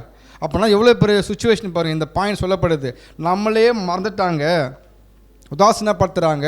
இந்த மாதிரி விஷயம்லாம் வரும் பட்சத்தில் ஒரு புது சிருஷ்டி எப்படி யோசிக்கணும்னு சொல்கிறாருன்னா, கிறிஸ்துவோட கூட பாடுபடுவதை அது மிகப்பெரிய பாக்கியம், எனக்கு கொடுக்கப்பட்ட ஸ்லாக்கியம். இது என்னை அவமானப்படுத்துகிறாங்களா, நான் இதை எதிர்பார்க்குறது, எனக்கு கொடுக்கப்பட்ட மிகப்பெரிய வாய்ப்பு. இப்படி அவமானத்தை மாற்றி யோசிக்க முடியுமா? இது எனக்கு வாய்ப்புன்ட்டு எப்படி முடியும்? ப்ராக்டிக்கலாக செக் பண்ணி பார்க்கலாமா? அடுத்த வாரம் ஒரு சகோதரி ஒரு வேலை செய்ய வராங்கன்னா சிஸ்டர் வெயிட் பண்ணாதீங்க, நீங்கள் பண்ணுப்பா அப்படி சொல்லும்போது அந்த இடத்துல உங்களுடைய முகத்துடைய பாவனை ரியாக்ஷன் எப்படி இருக்கும்? இன்றைக்கி படிச்சுட்டு போகிறோம், எனக்கும் சரி அடுத்த வாரத்தில் மறந்து அப்படியே வேறு மாதிரி ஆகிடும். சுயம் பிரதிபலி கரெக்டாக. இதுதான் ப்ராக்டிக்கல். நடைமுறைப்படுத்து ரொம்ப கஷ்டம். ஆனால் தேவன் சொல்கிறாங்க, இந்த சுயத்தை செய்யம் கொள்ள வேண்டியது மிக மிக அவசியம். அது பாக்கியமாக கருதுன்னா அதற்கேற்ற சத்தியங்கள் நம்ம படித்து புரிந்து உணர்ந்து உள் வாங்கினா மட்டும்தான் இந்த சுச்சுவேஷனில் இதை எப்படி மேற்கொள்ளணும்னு தெரியும். அதை பற்றின அறிவுகளும் சத்தியங்களும் தெரியவில்லை என்றால் நம்ம எப்படி பிஹேவ் பண்ணணுன்றது தெரியாது. கரெக்டு தானே? அப்போ சத்தியம் எந்த அளவுக்கு உள்ளே போயிருக்கோ அப்போ தான் தெரியும். நன்மையை தீமையாக பேசுகிறாங்கன்னு புரிஞ்சிக்க முடியும். நற்கிரியை பற்றி மென்ஷன் பண்ணவே இல்லை, என் பிரயாசத்தை மென்ஷன் பண்ணவே இல்லை.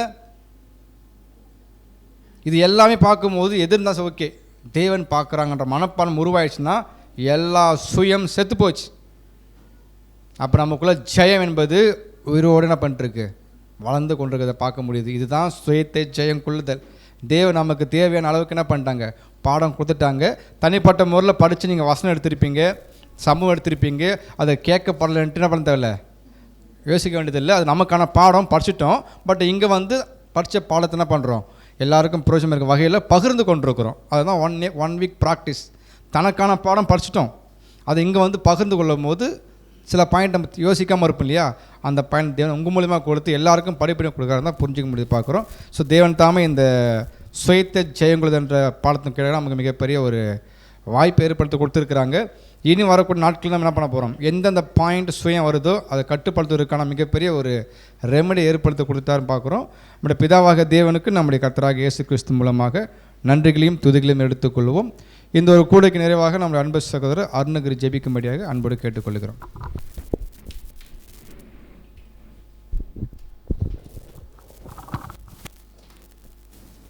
நாம் அனைவரும் ஜெபம் செய்வோம். மகா இரக்கமும் உண்மையை சுத்திரிக்கிற தகப்பனே, துதிக்கிற தகப்பனே, தகப்படி இந்த நாளில் கூட எங்களை சகோதரியில் ஒன்று கூட்டி உம்முடைய சத்திய வார்த்தையை தியானிக்க நீங்கள் இந்த நாளை தந்ததுக்காக நன்றி தகப்பனே. இப்பொழுது கூட தகப்பனே சுயத்தை ஜெயங்கொள்வதற்கு சம்பந்தமாக நாங்கள் இங்கே கலந்தாய்வு பண்ணது தகப்பனே. இங்கே எல்லா சகோதர சகோதரிகளும் தங்களுடைய கருத்துக்களை பகிர்ந்து கொண்டார்கள் தகப்பனே. அந்த கருத்துக்களை எங்களுடைய மறுரூபமாக்கப்படுதலுக்காக நாங்கள் பிரயோஜனப்படுத்தி கொள்ள நீதாமே எங்களுக்கு உதவி செய்யும் தகப்பனே. இவை யாவும் குமாரனாக இயேசு கிறிஸ்துவின் ஜெபிக்கிறோம் ஜீவன் நல்ல பிதாவே, ஆமென்.